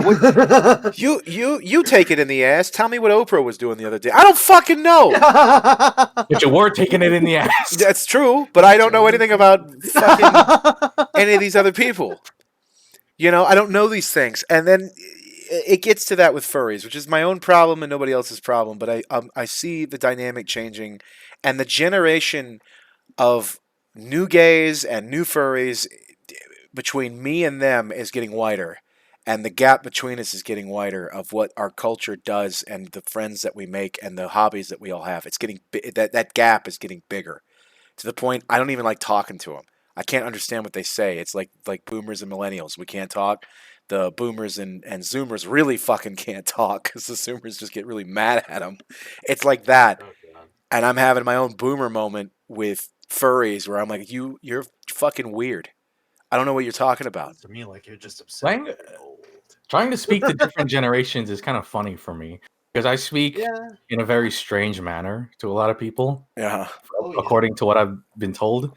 And it seems that somehow I've managed to have both boomers and zoomers understand my strange way of speaking. Because I'll say dumb shit like, oh man, his standards have hit the kneecaps. I said that earlier. What the fuck does that mean? Nothing. It doesn't mean anything. Yeah. Well, everybody got the gist of it. You can still kind of get it. I got the gist of your it. head. I get what you mean. This is a negative thing. I see what you say. The standards have dropped to shit. I would hate the idea of Jesse. What the fuck are you talking about? Fuck you. I'd hate the idea that somebody would come to my channel, see that I'm not a VTuber, but would see that I'm a furry and go, well, this guy's just not really trying that hard. Well, this guy's kind of despite it being a personal choice of mine to not do that sort of thing, you know. So there's that kind of crap. Like, yes, I don't try very hard. But it's not for that reason. I just choose to not have that particular thing here because I'm not a big fan of it. You know? So, and again, it bothers me when I see such a gap between the new generation of people and then my generation of people that are just up to completely different things these days. And I don't know how to interact with them. I want to interact with them. I just don't know how. I have no idea. I'm like, I don't know how to talk to you. You all do weird shit. I don't want to talk to you. I don't want to talk to you sometimes because you do weird shit. We know that from not mentioning any names. We know that from the different Discords that we're all in, all of us. Not just me. And we have issues communicating with those types of groups that are a little bit too quirky for us and that we think, God, I fucking want to die. And, you move on with that. But, it happens even in the just regular conversation. I don't want to see it digitally. I don't want to see it happening in front of me as a 3D model of the cat girl. I don't want that. I don't want it. No. Nobody wants that. Nobody wants that. But At the end of the day, that's my real hot take on VTubers is the damn kids are on my lawn again, and they're not getting their frisbee back. That's it. That's my real take there. I don't know how to look at it, to deal with it. I don't know how to interact with that, and I feel really fucking silly when I say something in chat and I see a cartoon character look at it and respond to me. I just feel silly. It's a silly thing. I don't know. I don't know how I feel about it. It's weird. It's really weird. It is bothers a little me. weird. And I really hate it the is- anime ones. Those ones I really fucking can't stand. But that's personal What? bias. They're What not do you doing mean, Dragon? They're not doing anything. I got some bad news for you. I know. There's so many. I know. That's not what the bad news I was gonna say is. Let's talk about VTuber. Let's talk about VTubers. Dude, the worst thing is that's what Kaz is going to be thought doing it was in a week. Not That's in a real- week. that I don't know when the fuck I'm getting that model. Why do you got to have to do it as an anime model? Why can't it just be some Is it an shit anime model? posty gator guy? Why can't it be that? It's like it's like what I would look like, just with more. His clothing is more animal themed. Is he going to have That's fair. a dead ass eye that stares forward constantly? I think the program will do that for me. Okay, cool. Yeah. Cool. Glad it's a step ahead of you on that one. That's Yeah. that's Gonna good. have a massive penis. Yeah, He so- might. Yeah? Hell yeah. He might. I might fucking 3D map that to my fucking cock. Make it super big. Super Oh big. wait! Oh no! It's shaped like a bell. Help! I don't know. I don't know how to feel mixed about up that. the X and the Y sliders. Oh no. Now I got a Fucking, fucking cheese wedge I dick. picked option 2 in Cyberpunk. No! Oh, I thought God. option 1 was small. I don't remember. Well, no, they don't. They don't Do you actually. think I bought change, that they just game? kinda- I don't get scammed so easily, Cass. I guess that's from what true. from what I've heard, Penis 1 and Penis 2 are the same penis. They just wear different hats. I guess it's true. One of the heads is bigger than the other. That being said, mentioning Cyberpunk, Crobecat made a fantastic video the other day. Some of that stuff I wasn't even Option aware 1 of. and 3 are foreskin and unforeskin. Some of that stuff. If you wasn't don't know even- who Crobecat is, he's No. a really good YouTuber. He's the guy. Well, they know, most people know. If you play I games don't. at all, you'd know him because they're the I guy. would hope so. Yeah, they're the person who made the video that was that 20-minute long montage of all the Andromeda shit.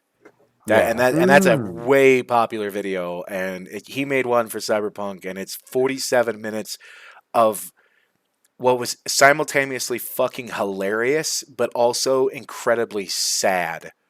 It Yeah, hurt it to hurts. watch. It hurt hurt to a watch that, and it was a great video, and I'm glad they made it. There was stuff in there I wasn't even aware they lied about, and yet there we were. So I don't know. That was an intense thing. Cyberpunk in and of itself, as we know, has only gotten worse. I really hope.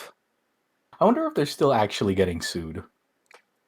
Yeah, I think they no, are. Yeah, they are. Yeah, that's going forward. They're going forward with that. What a bunch of heroes. They're God going. bless Oh, them. I Are they mean, getting really. sued? Yeah, they're Yeah, they're getting getting sued. They're getting Oh sued. wow. Class action lawsuit. Yeah, it mostly has to do with the console versions, but Yeah.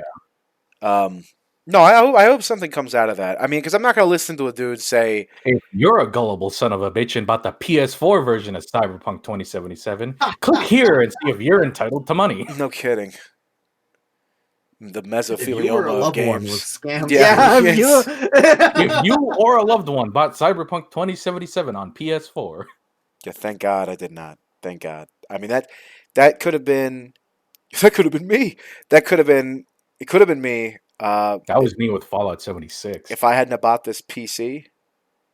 God, but at least I played 70. At least you could play it. Could you? Yeah.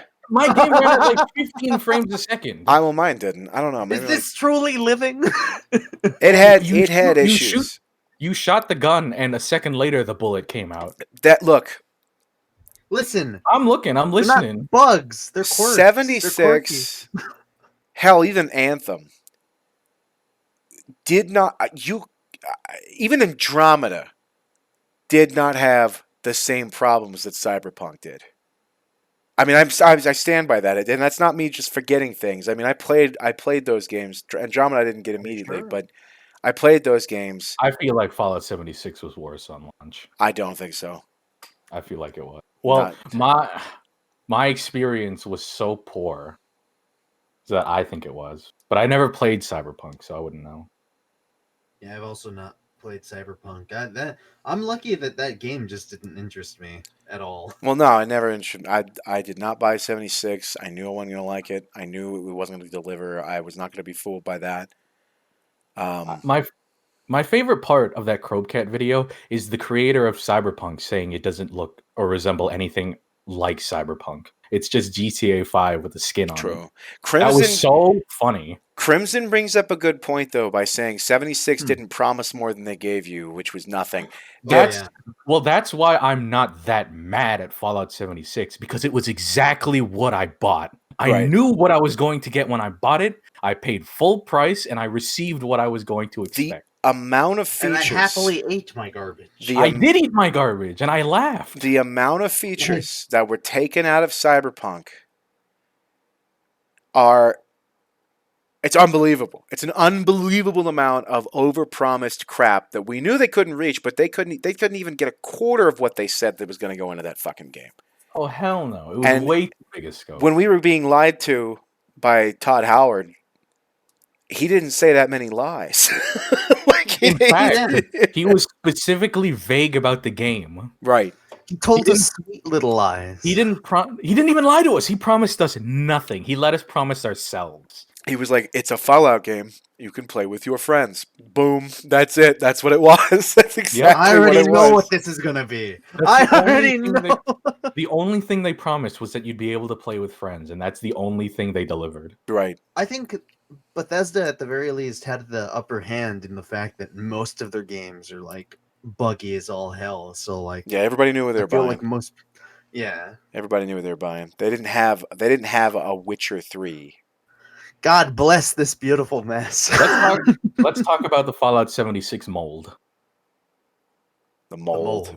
The mold that you got where inside the if you bought some of the collector's helmets, sometimes it'd be mold. That's true. The canvas. There was the canvases. Not about that. And honestly, what a better Easter egg than all of Cyberpunk.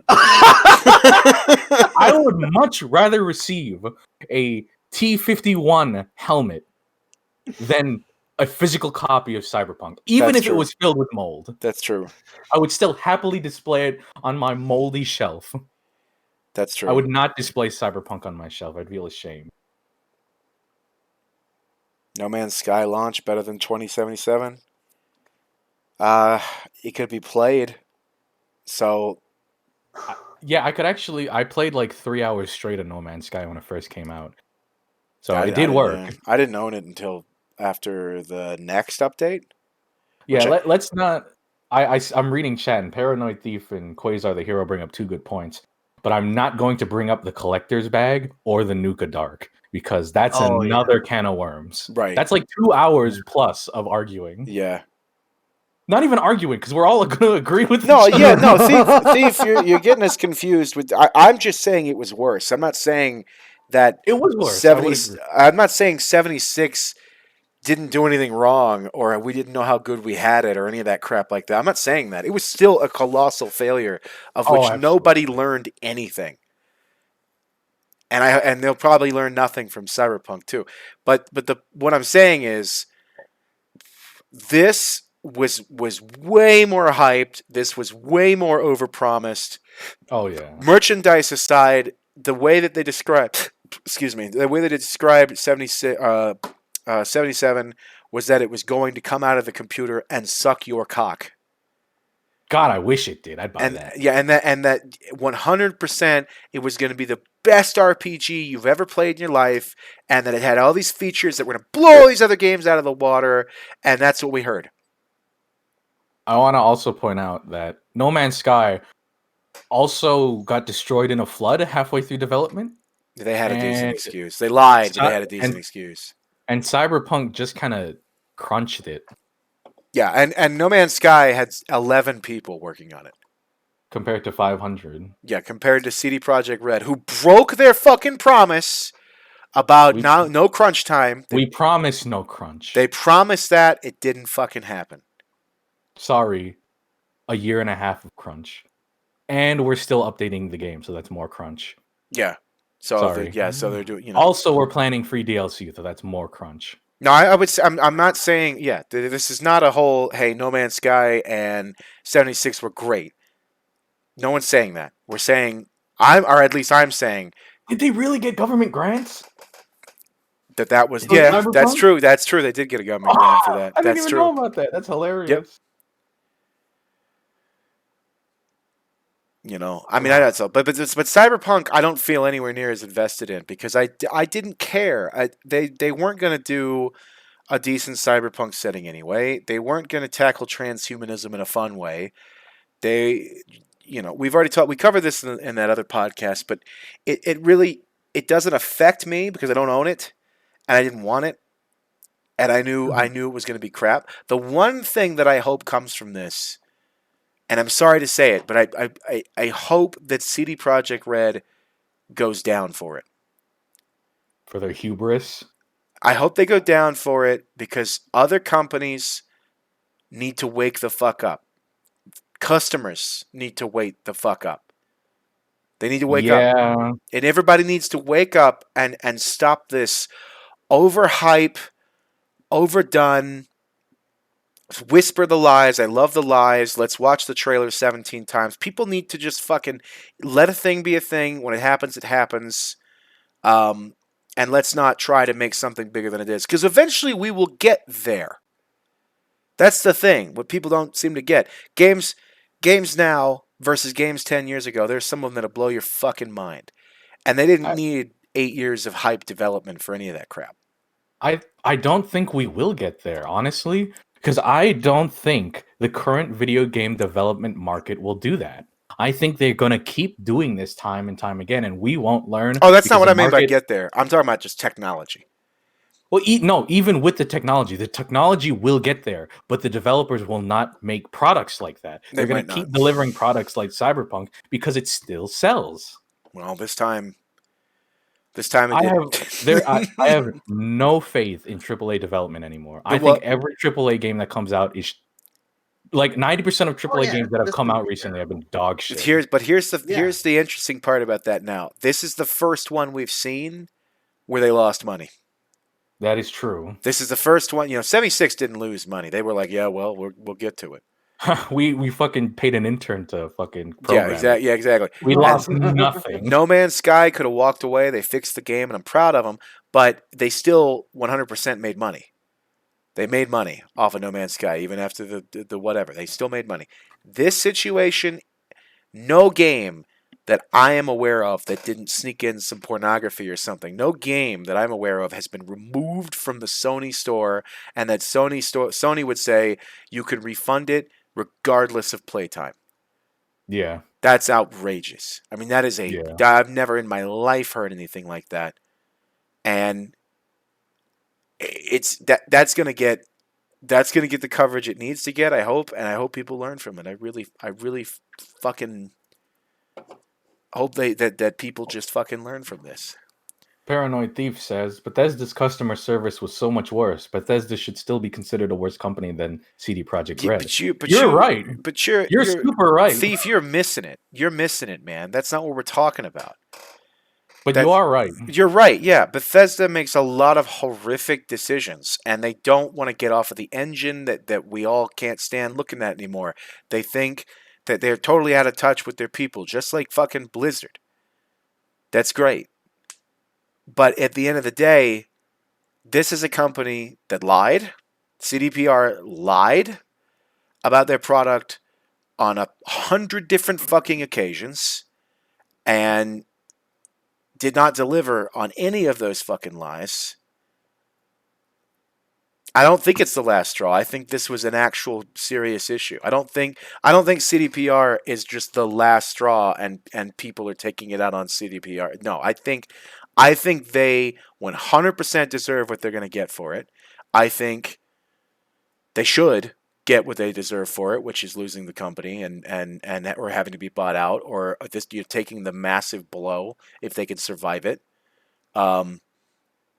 And I think that they, as a company, need to reflect on what they did. You can't lie like that. And then when you walk out and say something stupid, they lied even after the fact when they said, "Oh yeah, some of the bugs in the console version just were missed in testing." Missed in testing. That just means you didn't test it. You just didn't look at it because we found that crap in 5 minutes. You didn't look at the game on and it happened. Yeah, like you just didn't look at it. And so now they're just trying to. No, I'm not playing that game, and I don't think we're using it as a horse to beat. I think people need to make decisions about it, and I don't. And yes, both companies are bad. I just think in this particular case, this much lying for this fucking long, the cover, and I want to know. Here's something I want to know, Kaz, because you and I watched that video, and this comes down to a different subject to content creators and what they review. What the fuck did those people play 5 months ago? They got paid. Oh. I mean, I'm sure they got sponsored, paid, or whatever, but that many people decided. Well, they also played a PC version, which was incredibly curated to show exactly what they wanted you to see. Exactly. So it's also another batch of lies. Exactly. Boom. So, and we're not doing that either with me. They also got paid. So, yeah, they got paid to not look into it for sure. Yeah, or ask the right questions. They didn't actually play the version that consumers played. Exactly, and I can't, I really do think it was such a bad move to make consoles allowed to have like 50 gigabyte day one patches. You should not be allowed to do that. That's true. You should not be allowed to sell your game, but it does not work unless you update it. You should not be able to sell a game like that. Yeah. Mm-hmm. I'm there. Why is your game not finished upon delivery? Yep. Why did you release it? Money. But at the end of the day, it's just to make money. You got to make that quarterly. You got to make those investors happy, and it's pathetic. Yeah, I'm tired of that. How many good games do we have to see thrown in the toilet because you got to make some asshole with a Monopoly Man mustache happy? Yeah. And I hope I hope people wake up to it. I hope people don't buy into the bullshit. Companies can learn lessons. EA has already apologized for that shit they said. Because remember when I told you how funny it was that Fallen Order sold really well? Yeah. Because, it's an EA game that did good single player wise when EA says nobody cares about that anymore. Well, then now they're laughing about it, and we're like, I guess we fucked up. So we'll fund more of those. And now they are. You know what I mean? So that's a good thing. I mean, I'm not going to try to praise EA because EA is them. But, the lessons can be fucking learned. And when the consumer starts voting with their wallet, we'll finally learn those fucking lessons. But until then, everyone's going to pre-order shit constantly and not learn anything. Such a big issue with games being made today is the fact that they're not made for your enjoyment. Right. They're made so you buy it. Yeah. Yeah. Like, take a game like Cyberpunk. Well, maybe Cyberpunk's a bad example, but let's use it because I can't think of anything else. Let's take Cyberpunk and pit it against Ghost of Tsushima, which is super unfair. That is so unfair. But Ghost of Tsushima, right out of the box, is a complete game. There's nothing wrong with it. You don't need the day one patch. You don't need any of the patches. Right. What happens when you turn Cyberpunk 2077 on for the first time?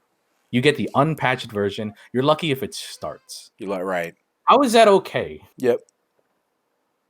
They're both open world games, but it's not fair to compare the two. Really. No, because one of them is made by a group of people. One of them's a love letter. Yeah, one of them is a love letter to both the player and what it represents, and the other one was just throw that shit out there. It's been 7 years, idiot.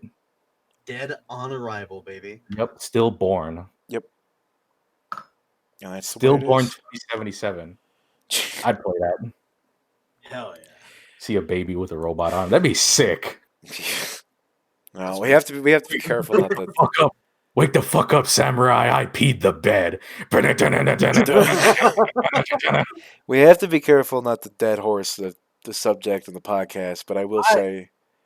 Yeah, but it highlights so many issues with games as a whole. It does. It's a very good example to pick apart, like an anatomy piece. Yeah, and it would take a team of experts to break apart every little thing that went down with that game, and I think that's what makes me feel like not only is the launch worse than those other games, the concept is worse than those other games. The lies were worse than those other games.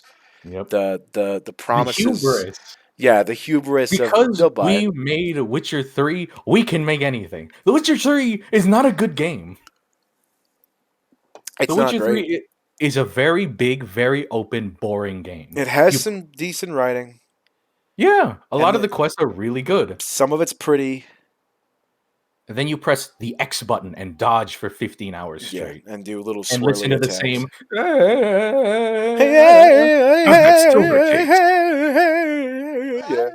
How's that silver taste? Yeah, that one and the other one. Like it's not a good game. It's good when you first start. I don't know. That's just. Look at it a while. It is the hubris of it, but at the end of the day, if people just need to learn that lesson, and we'll see how it goes from here. I mean, this was a wake up call to a lot of people, because if they do lose money on this, other companies will be like, oh shit. And don't get me wrong, I'm not blaming the devs. It wasn't just confidence and hubris that made Cyberpunk what it is. Right. It's a lot of things. It's the lies of the marketing team. It's the lies of the developers to each other and the communities. Yeah. Riot is being sipped on how Witcher 3 isn't good. It's not about Thief. Look, it's not subjective. You literally press 2 buttons in Witcher 3. Witcher 3 That's all the combat is. Does not have very good combat. It's fun the first few times, but then you realize you've got 300 hours worth of story to get through. And then you kind of go, all right. I really want to point out and talk about what an invalid egg just said. I just think it's funny how Hades exists and was made both ethically and efficiently, yet Cyberpunk came out at a similar time by a bigger team with more resources and was just unplayable while also overworking their people. You know why that happened? Is because crunch doesn't work. Crunch is not an effective development mode to put your team in. It makes the game worse. It makes it worse. And it just causes unnecessary human suffering for a game that'll be worse overall. Hades, Supergiant Games is a fantastic company that make excellent games. Every single one of their games has been amazing. Bastion, Transistor, Pyre, that weird soccer one that sucks because I don't like soccer. And even Hades, too. Like, they're all amazing because they make their employees go on vacation. They force them to. Which is what companies normally used to do, or they'd get punished for it. But that's not the case apparently anymore. In the gaming industry, it's fine. Sleep under your fucking desk. And that comes from, that's not just gaming. That's the creative world in general, and a lot of IT. They tell you, if this is truly your passion, you're going to put in the time for this. You're going to work yourself to death doing this. And you should be fucking thankful for having the opportunity to do it. That works with a lot of tech companies. A lot of tech companies are like that. And tech companies, VFX artists, like everything. Yeah, anything involving computers, people are just like, oh yeah, I mean, you're just sitting there, right? It's not that hard. Yeah, you're just sitting there. I mean, I can't do it because I have to pay you to do it, but you're just sitting there. You've been sleeping at your fucking desk for the past 3 months. You haven't seen your fucking wife in like 2 months. Yeah. Like, what for a game that's gonna be critically lambasted and roasted alive because you've been half awake for 3 months trying to finish it. Yep. It just doesn't work. You can't even remember half the features you said you were going to put in it. I know. It's such an idiotic practice. Not everybody plays a game for combat for its combat. Yeah, we know that. And that's a huge drawback of The Witcher, is that if you wanted to go in there for the combat, you're not going to have a good time. That's how it is, Steve. That's just what we're saying. Shouldn't you just watch a movie instead? If you're going to play a video game for the story, why are you playing video games? Well, I like a good story mixed in with good gameplay. I don't like one or the other. Why would you play a game without good gameplay? Yeah, like isn't it in the title? I like a game. Like I feel like a good game requires good gameplay to be a good game. Yeah, it's fundamental. It's like if it's just the story, I mean that's neat and all. Like maybe the story's really good, but then it shouldn't have been a game. It should have been a movie. It reminds me of a YouTube thumbnail I was telling you about the other day. It's a YouTube thumbnail that said why gunplay is the most important in an FPF. Fucking. And I went, Yeah, no what else shit, is more man. important What in is an FPS than the gunplay? Yeah. What? The story? The reload anime? No! What are you talking about? Yeah, but if you say story with that, they're just going to be like, Spec Ops The Line. Has a very predictable but well-written story, yes. Yeah. And the gameplay is serviceable at best. It's serviceable, yeah. If it had been worse, nobody would have talked about it. So, a game should have a story, but I'm not expecting the world. But gameplay, yes, I expect a game to have good gameplay. I wouldn't be playing it otherwise. Yeah, no, I agree. I'm not. If I want a good story, I'll watch a movie. If I want That's why David Cage makes bad games. Well, David Cage is also crazy and thinks that he's the first guy to ever ask a question. I suppose that is true. And I hate when it comes to writers, I don't like using him as an example because that guy thinks he's the only one who has ever lived. So there's that. I remember when Nier Automata came out and the David Cage's like Android game came out, and he's David Cage has this fucking somebody gave this hypothetical situation where it's like David Cage asks, "What if robots had racism against them?" And then what a question! And then it's like the fucking guy that did Nier Automata. It's just like, well, what if robots were just human? What is it to be human? And then he's like, I don't understand. Which is not, again, none of those questions, either one of those questions is new. Or going to be answered. To be answered. And you're not going to get a huge somewhat. Yeah, and you can explore that type of thing, but man, the way that David Cage does it just makes it feel like he's like dancing in front of you, like, oh, bet you never thought of this, huh? And it's like, come on, dude, everybody fucking thought of it. I thought about this crap when I was 12 because I was like, what if robots is a thing? What if that happened? That'd be nuts. Hey, but Nier Automata. I like all of my toys and my games and stuff, right? So if I liked those, maybe I'd like my robot butler friend, and I'd also say thank you so he wouldn't kill me in my sleep. That's a deeper philosophical thought than David Cage has ever had. And I hate him. Fucking bringing up Nier Automata. You brought up Nier Automata. Yeah, I brought it up so I could talk about it. Exactly. I didn't play that game. Yeah, now you feel stupid, don't you? Yeah, sure do. Yeah, you sure do. You didn't play the booby game. Fucking as much shit as like you could give it for something like that. What a good fucking story! Like that game is genuinely. I won't agree with that. Great game. I won't agree with that. I think the story is great. I won't agree with that because of one specific thing. Why? Tell me why. It is entirely based off the bad joke ending of Drakengard. Suck my dick. Well, fuck you. Again, it's a joke ending. It could be a bad idea, but it's fucking good execution. It's all full circle, motherfucker. God, I hated that. I hated the fact that came from that. I don't even. Oh man. Oh. Shit. Yeah, did you ever play Dragon or not? I was not Drakengard. Did you ever play Nier Automata? Me? Yeah. No, because my computer can't run it. Or at the time when I tried it, my computer couldn't run it. I haven't tried recently though. I also don't want to look at 2B the entire game. I don't blame you. And I know you don't. No, that's fair. I still don't want to look at the other characters. Yeah, because that's the other thing too. I don't like any of the characters. I am also one of those people where it's like I don't really like playing female characters. I enjoyed that's one of those situations where it's like 2B, the gameplay for 2B is just really fun, so I didn't mind it as much.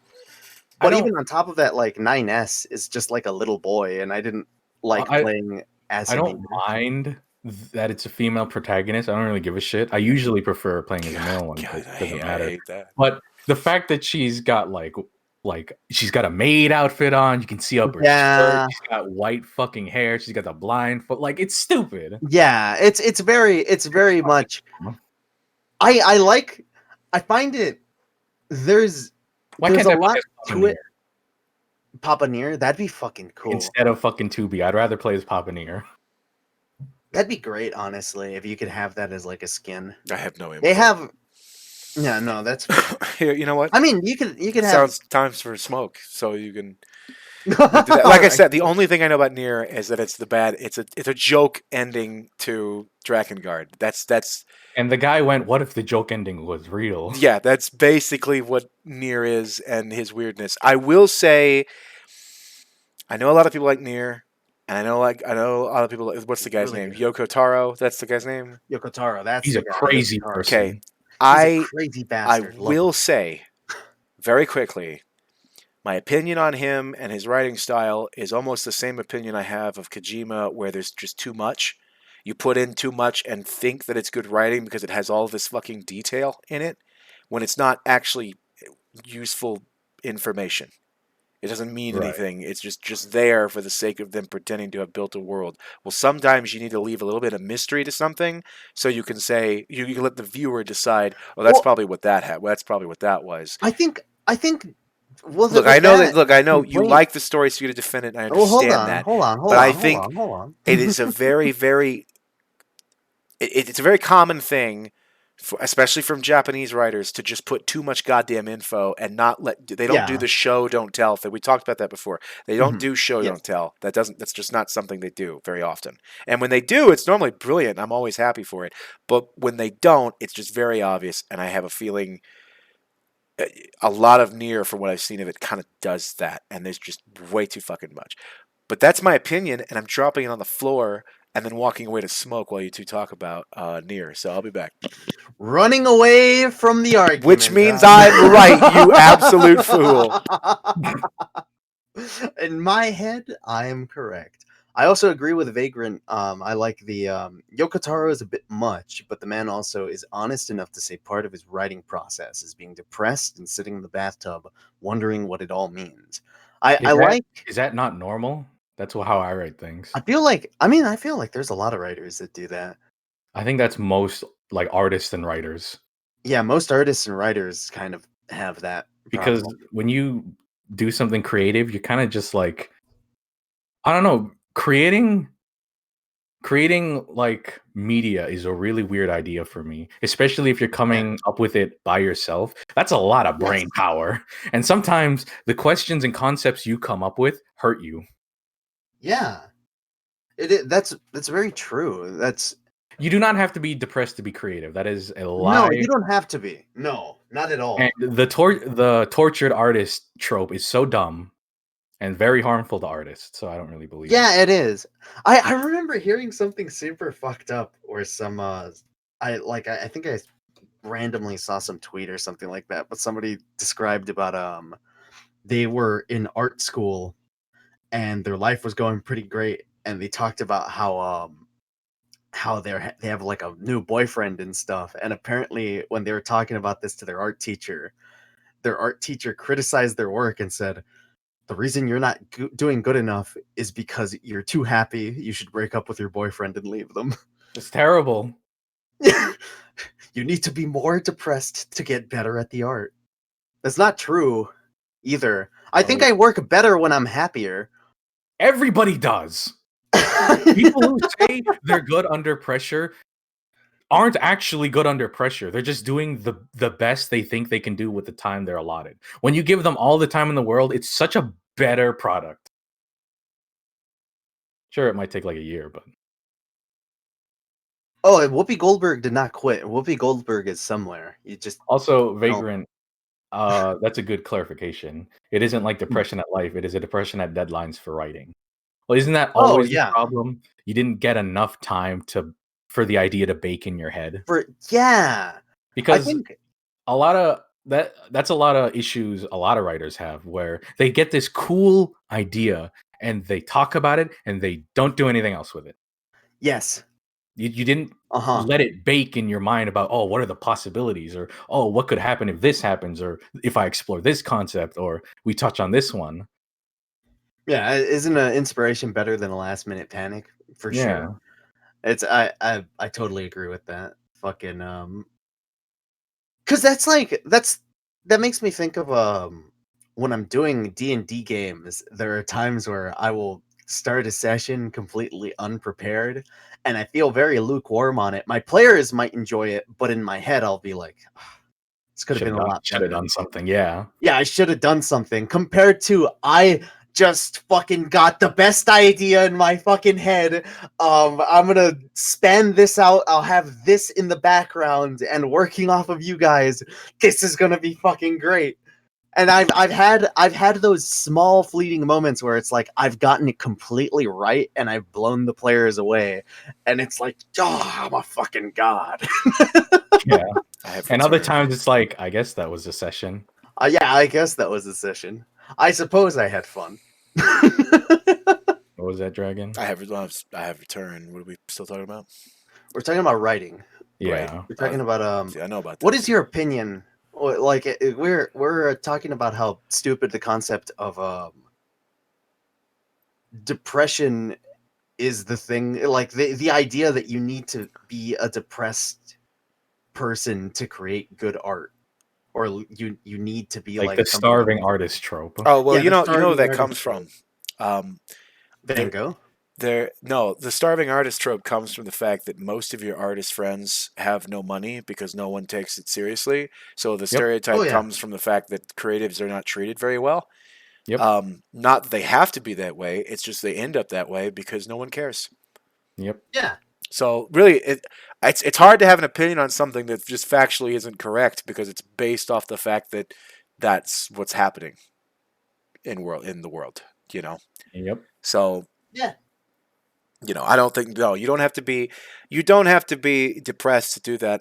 If I had the skill to do so, I could do those Polish paintings of hell if I really wanted to without being depressed. I'd just do it because I was like, oh yeah, it'd be kind of cool if this dude's mouth was opening and a little man fell out who was being hung by his tongue. That would be kind of weird looking. That's kind of I'll do that. And then this guy, instead of this guy having a knee, I'm gonna draw an elbow on his leg. Yeah, boy. Oh, now we're cooking with gas. I can do that without being depressed. Like it's not that big of a deal, but it does seem like the whole writing under pressure or writing when you're sad or getting this great epiphany.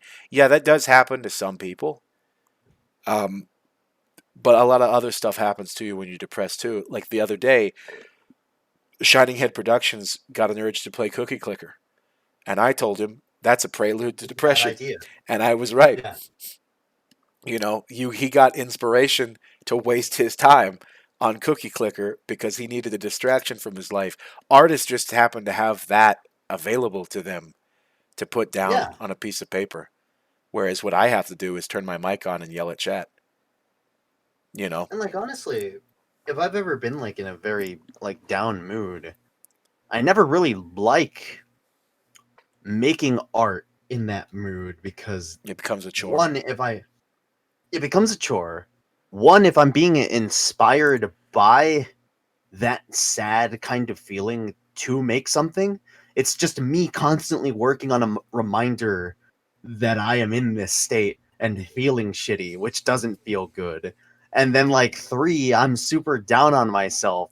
So I'm always going to just keep looking at it and I'm like, no, this is shit. I need to start over or something. Right. And I have no like fuel for it as compared to when I'm like at like just pen in hand and I'm like, fuck yeah, let's fucking go. That's completely different. That's like just different. I also want to point out something Terminus said in chat. Unpopular opinion, if you wait for it to be perfect, you never fucking finish it. That is true. Very true. That's also true. Sometimes you got to take the mistakes as you do them. And you need to Sometimes you just have to be content. Not everything has to be perfect. You just got to have it whole. I have when a piece of writing is missing something like very obvious, like that's a problem. But if you're just missing like a couple things, that's fine. Just go I with have it. I have talked myself out of doing something productive so many times because it's not the right time to do it, or it's not going to be the way I want it to be. Instead of just trying to do it, streaming is a good example. I can't tell you how many times I've been outside of my normal time zone of streaming, quotation mark, because I don't stream as often as I used to. Then again, now I stream a lot more than I used to. So what does that tell you? Um, but I've been outside of those zones and thinking, well, nobody's going to show up, and they're not used to me being on this time. I have to fight with all these other streamers that we share viewers with during that time. I'm not going to do You're it. standing in front of the bathroom mirror, putting on the clown makeup. Yeah, exactly. Yeah, exactly. Like I'm coming up with all these. You're doing it to yourself. Yeah, I'm coming up with those reasons to hate it, and I will hate it if I force myself to do it too much. But at the same time, you got to do something. But you'll also hate it if you don't do it. You're right, and then the next so you might day, as well. Yeah. Just do it. And then I won't do it the next day either because I was like, man, I fucked it up. It's like that one. It's like that one quote I saw where a lady's like, I don't know if I want to spend 10 years or 20 years becoming a doctor. And their mom's like, well, you're going to be 40 anyways. You might as well be a doctor first and then do something. Right. Yeah. You're already in medical school. Yep. Yeah. Yep. You might as well, but if you're, if you're already paying for it, you might as well might as well for a mile after that. Yeah, that's a big commitment. But Chef Depresso, I like that vagrant. When Chef Depresso hits, I don't want to build Gundam kits or do custom paints or write research. I also end up in the idle game for the stasis hole of falling decided what to do. Play Elite Dangerous. Whenever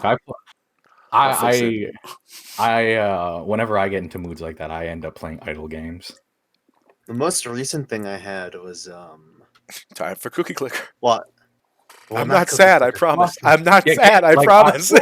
I end up lying in bed and playing games like Cookie Clicker all day. Do you know what's worse than Cookie Clicker for me is Minecraft.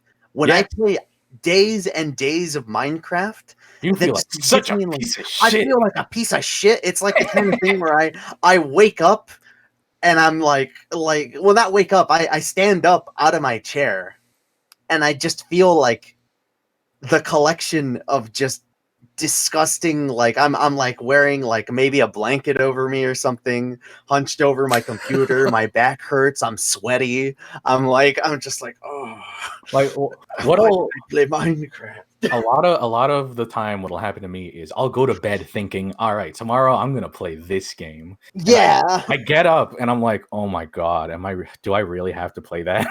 Did I really convince myself I was gonna play this?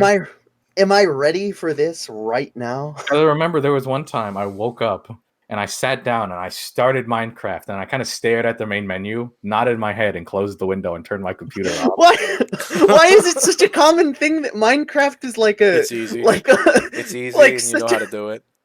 It's easy and you know how to do it. And it's been there forever. Yeah. It's easy and you know how to do it. Oh my God. That's one of the reasons. It's never gonna go away. I change entire activities based on that. Even recently, when we were doing the big Elite Dangerous, the big jumping to Colonia, I could have mined for exactly that amount of money I made in that game. I could have done pirating. I could have done anything else.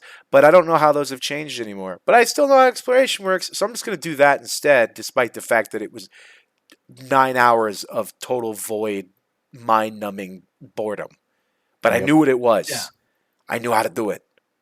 And that's what fucking Minecraft is. No, there is not a single person that can't figure out fucking Minecraft 15 minutes and then come back to it a year later and it's going to be the exact same thing. You're going to build your house out of cobblestone and call it a day. It's what everyone does. My biggest issue with Minecraft is I only play up to a certain point, then I stop playing because I'm not used to the changes they've implemented like 5 years ago.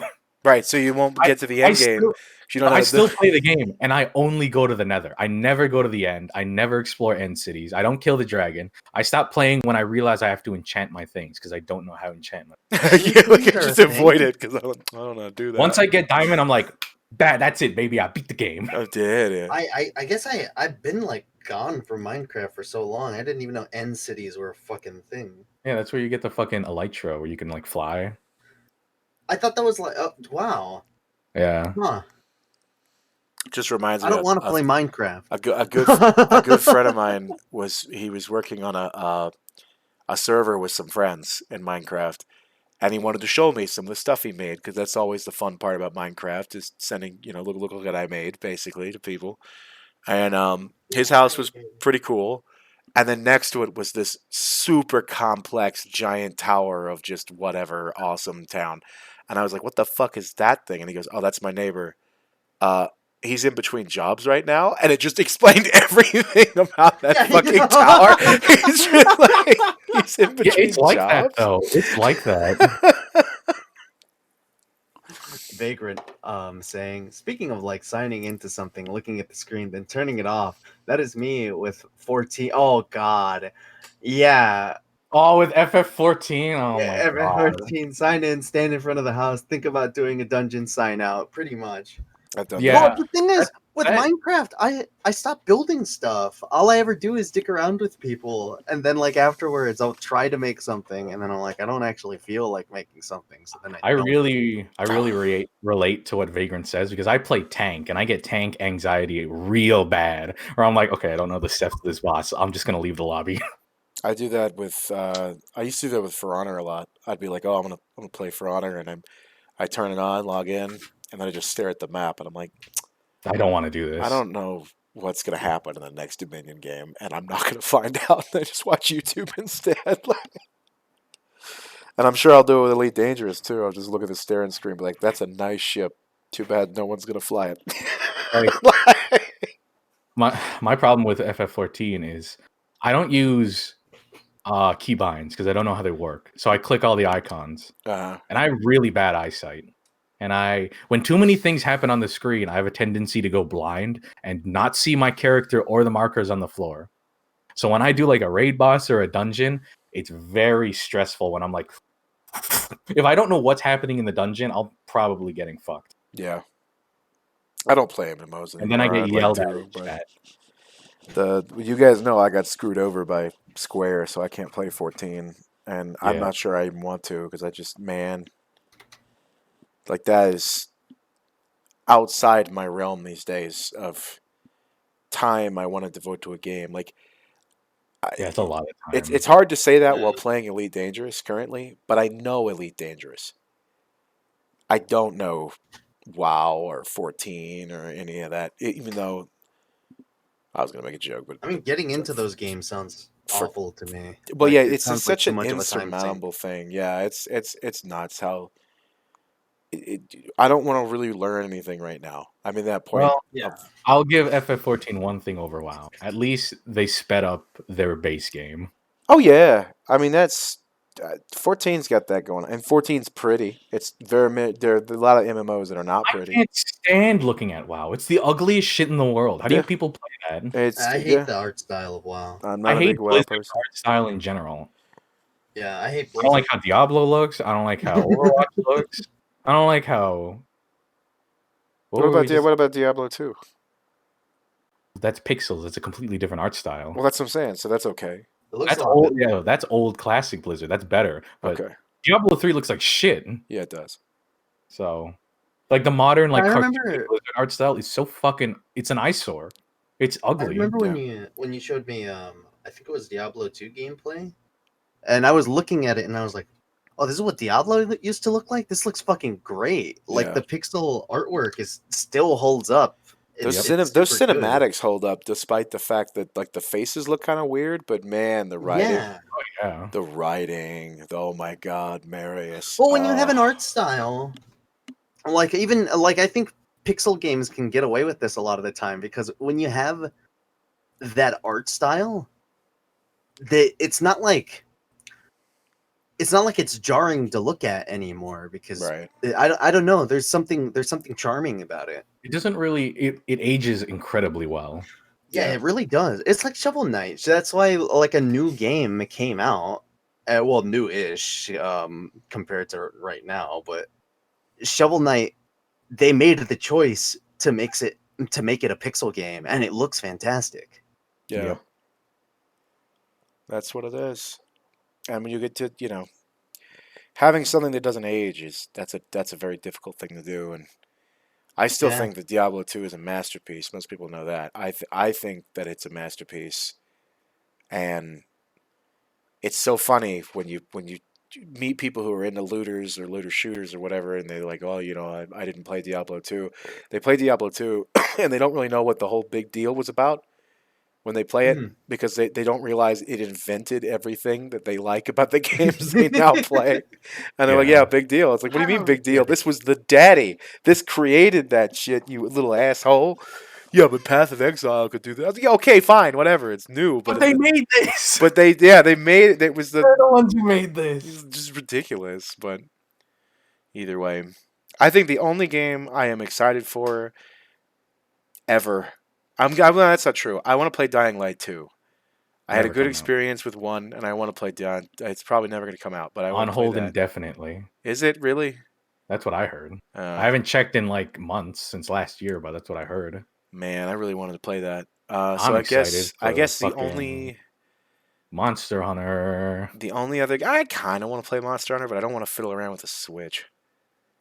I don't want to. I'm gonna play that. The demo was so good. The hunting horn is usable. They finally found a way to fix it. But the game that I care about is you can do a breakdance with a giant fucking bagpipe. How is that not the sickest thing? Total Warhammer 3. I'm waiting. I want it. Is there a release date for that? No. No, but it is being worked on. Yes, we know that, and it's supposed to be this year. This year. Okay. And I want Total Warhammer 3. And I can't wait to not play it because I'm shit at these games. I know, but I want it. I know Vagrant wants it. I know maybe I'll probably get into it. What? Like once it comes out, like Total Warhammer, because I've been getting more and more into Warhammer. Yeah, but you don't like the Great Sword Bacon? But here's the thing, Mario. It's probably gonna act the same way 2 and 1 do, where like the races and all that are in those games transfer over into 3. Yeah, and you have to own them. So what I'm saying is, if there's any time to get into it, it's still now because it's gonna move over into those probably. Oh, you want it to play the 3rd game? Please buy all 3. Yeah, basically, which is it's a CA. Also the DLC. On one hand,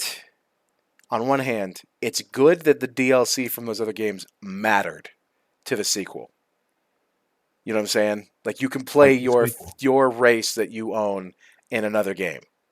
I guess. Yes. That's a good thing. On the other hand, yes, I hope that when 3 comes out, they have this, for an extra $20 you get all the DLC. Fuck you. And I'll do that in a second for that would be an immense buy. It would fuck over people, but at the same time I'd say to the people who bought those games, this game is becoming so hard to get into because of all that's missing DLC wise. You might as well. You might as well do that, and I can't convince people to play it because I see that DLC list, and it's the same thing. It's almost the same thing for Stellaris that has that problem too, but that's a Paradox game. We all know what they do. Even though every piece of content is good, god damn if there's not 20 DLCs for every game they make, and you just sit there groaning as your wallet fucking implodes. Well, that's why I'm really interested to see what they're doing for Monster Hunter Rise. Because historically, Monster Hunter does this really annoying thing where they release the game, then they add G rank, so you got to buy the game again. Right. I see. So I really hope they didn't do that with World. Instead, they released a DLC expansion that was bad for World. So I wonder if they're just gonna do that for Rise, or we're gonna get Rise Ultimate Edition. Because I really don't want to buy the game twice. I will, because I'm a sucker. But Stellaris is just information overload from the get-go, and I'm a fucking god at it, Vagrant. Fuck you. And that's the important thing. That's the important thing, is that I'm better at it than all of my friends.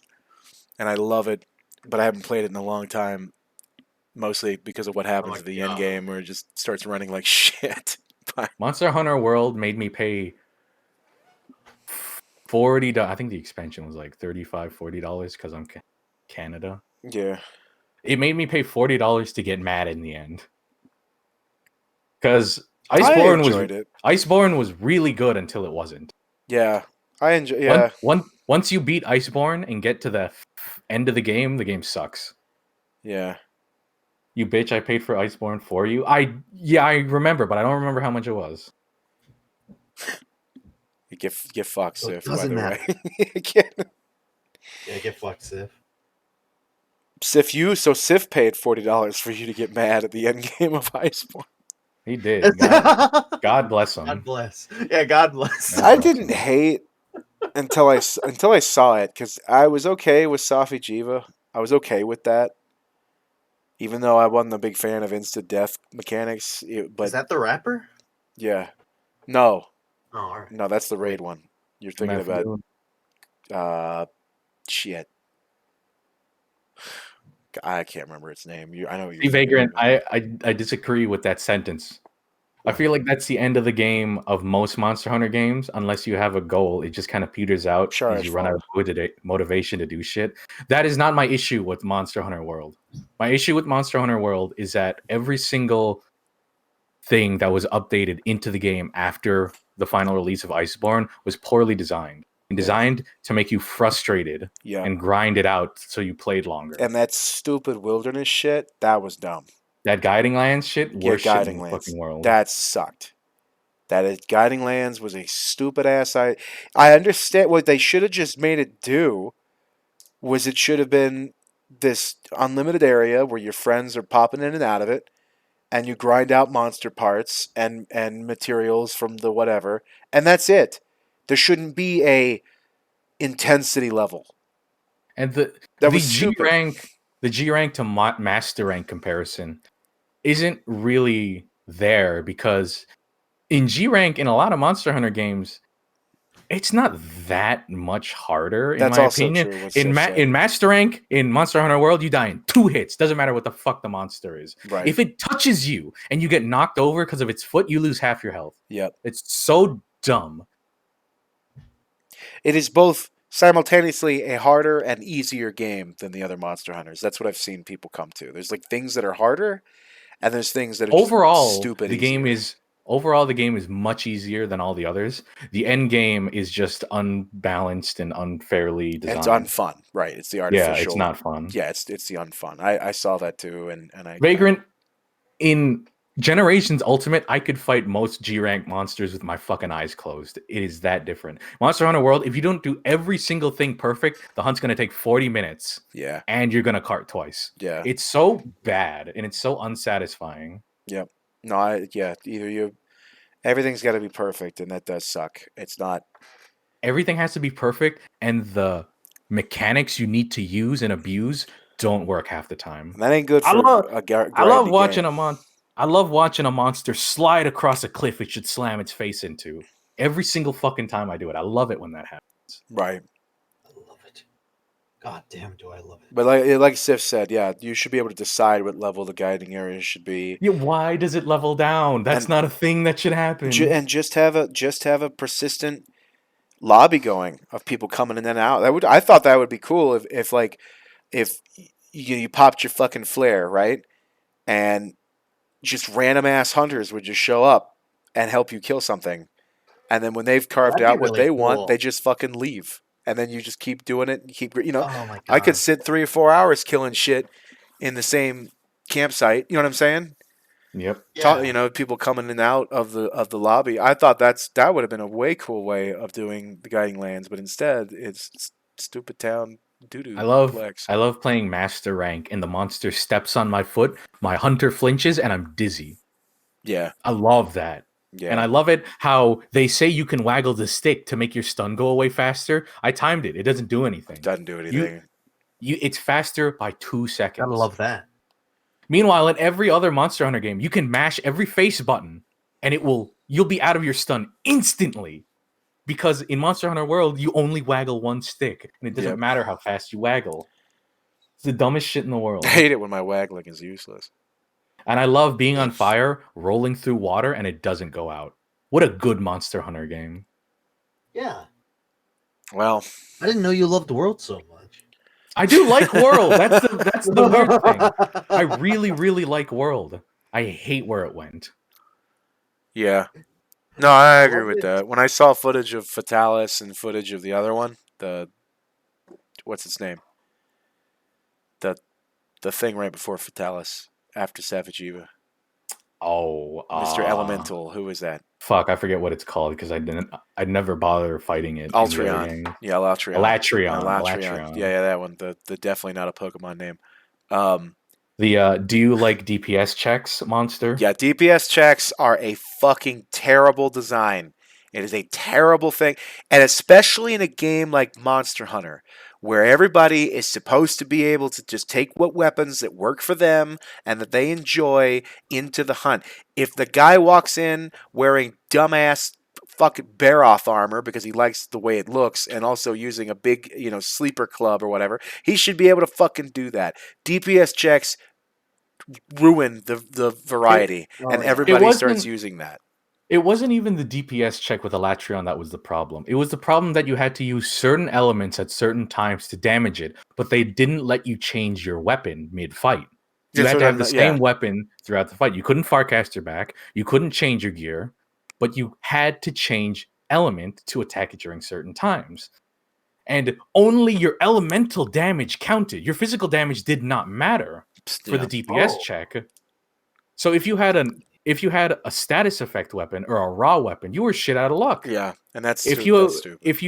If you didn't have one of the correct elements at a certain time, you were shit out of luck. You're not going to do any damage. Yeah, it's one of the most idiotically designed fights I've ever seen in Monster Hunter. That was a bad one. Who beat Kieran first try? I did because I was. It's really easy. I was using a bow. I was using greatsword. It's really easy. I was just blasting through the game, shooting constantly, getting Mr. Man. I was doing it. And everybody was real happy to have me on their team. They were real not happy when I soloed it because everybody made fun of me for using a bow. But every time I played with them, they'd be like, "Just go grab your bow," because they knew I was good with it. You bastards. The best way to fight Kieran is to only use draw attacks from the greatsword. That's also, you could do that. Longsword all the way. Get that weeb shit out of here. Get that. Longsword is pretty easy to use, yeah. Let me get that weeb shit out of here. My favorite weapons. They also made it easier to use in Rise. I did like Insect Glaive because of the versatility, and I did like Pathetic. The hammer because of almost kind of the same reasons. The hammer, I fell in love with the hammer after going through the game, kind of like the mid to late game. I was like, what?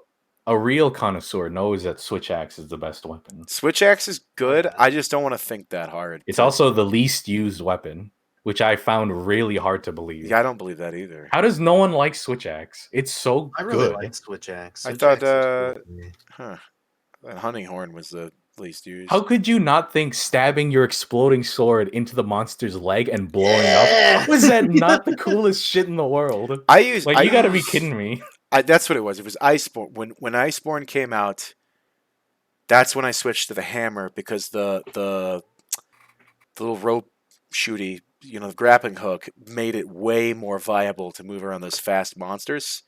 Yep. And it was really fun to just knock one over with the spinny attack and then get up and do that fucking dance he does when he starts bashing something on the ground. That fucking repeated bash with the hammer is so fucking satisfying. Oh, hammer's so. And then my other weapon was the sword and shield, which I was decent Sword and with. shield is classic. You can't go wrong. Easiest weapon in the world. Can be, yeah. But they did remove the infinite combo you had in World, which I abused a lot. Yeah. Get Switch Ash and Charge Blade mixed up. Yeah. The good thing about the Hammer Dragon in Rise is you don't even need attachment points on the ceilings to do that now. You can do that from neutral in an area with an open ceiling. Yeah, I saw that.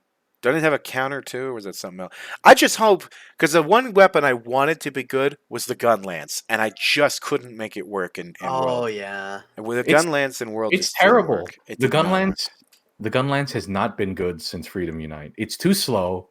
It's too clunky, and the damage you do might be good, but you need a teammate there to distract the monster. Yeah. Because you're never going to do enough damage with your shitty counterattacks. Yeah. Yeah. Aerial gun lance is such a meme. Get the fuck out of here. I hope it's in fucking. I hope it's better in Rise. It felt pretty good in Rise. You have more options because one of your abilities is just a dash while you have your stupid gun lance out, and the other one is basically a Shoryuken, and then you explode when you hit the ground. That's cool. It's pretty good. Yeah, that's cool. All right, yeah. I just No, there's not a traditional spear. It's just the insect glaive. I've wanted the traditional spear too, but no, we don't get a spear. We get a lance. You get the lance. Is 10 times cooler. I like spears more than lances. I like the lance because you literally only press 2 buttons, but it's still extremely hard to use. Yeah, it's easy to learn, hard to perfect type thing. Yeah, because if you sit there and block all that, you're never gonna kill the monster. Yeah. At some point, I gotta figure out how to hook up my Switch to all of this, and then I'll be able to play. Well, I'm already using like 2, so I'm not sure. Get another one.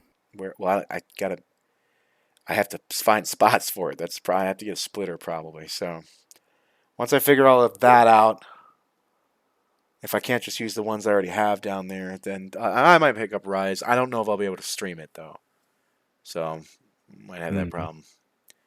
But at the same time, I might not stream that one. I might just enjoy playing it with friends.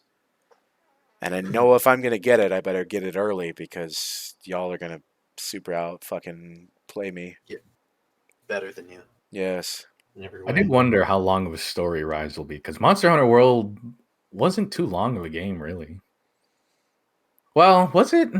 How long did I spend playing it through the first time? Well, speaking of length, I do have to download this thing eventually. So, yep. Thank you guys for coming. It was a fun. I know it's kind of abrupt, but I can tell we're getting to the end of our happy time, and moving into our quiet time. Yeah, I'm getting kind of sick of you. Yeah, I'm tired of the void here. Kick your ass. Piece of shit. I'm kind of like, every time you talk, I just feel more and more angry, and quite frankly, I'm just. God, would you shut up?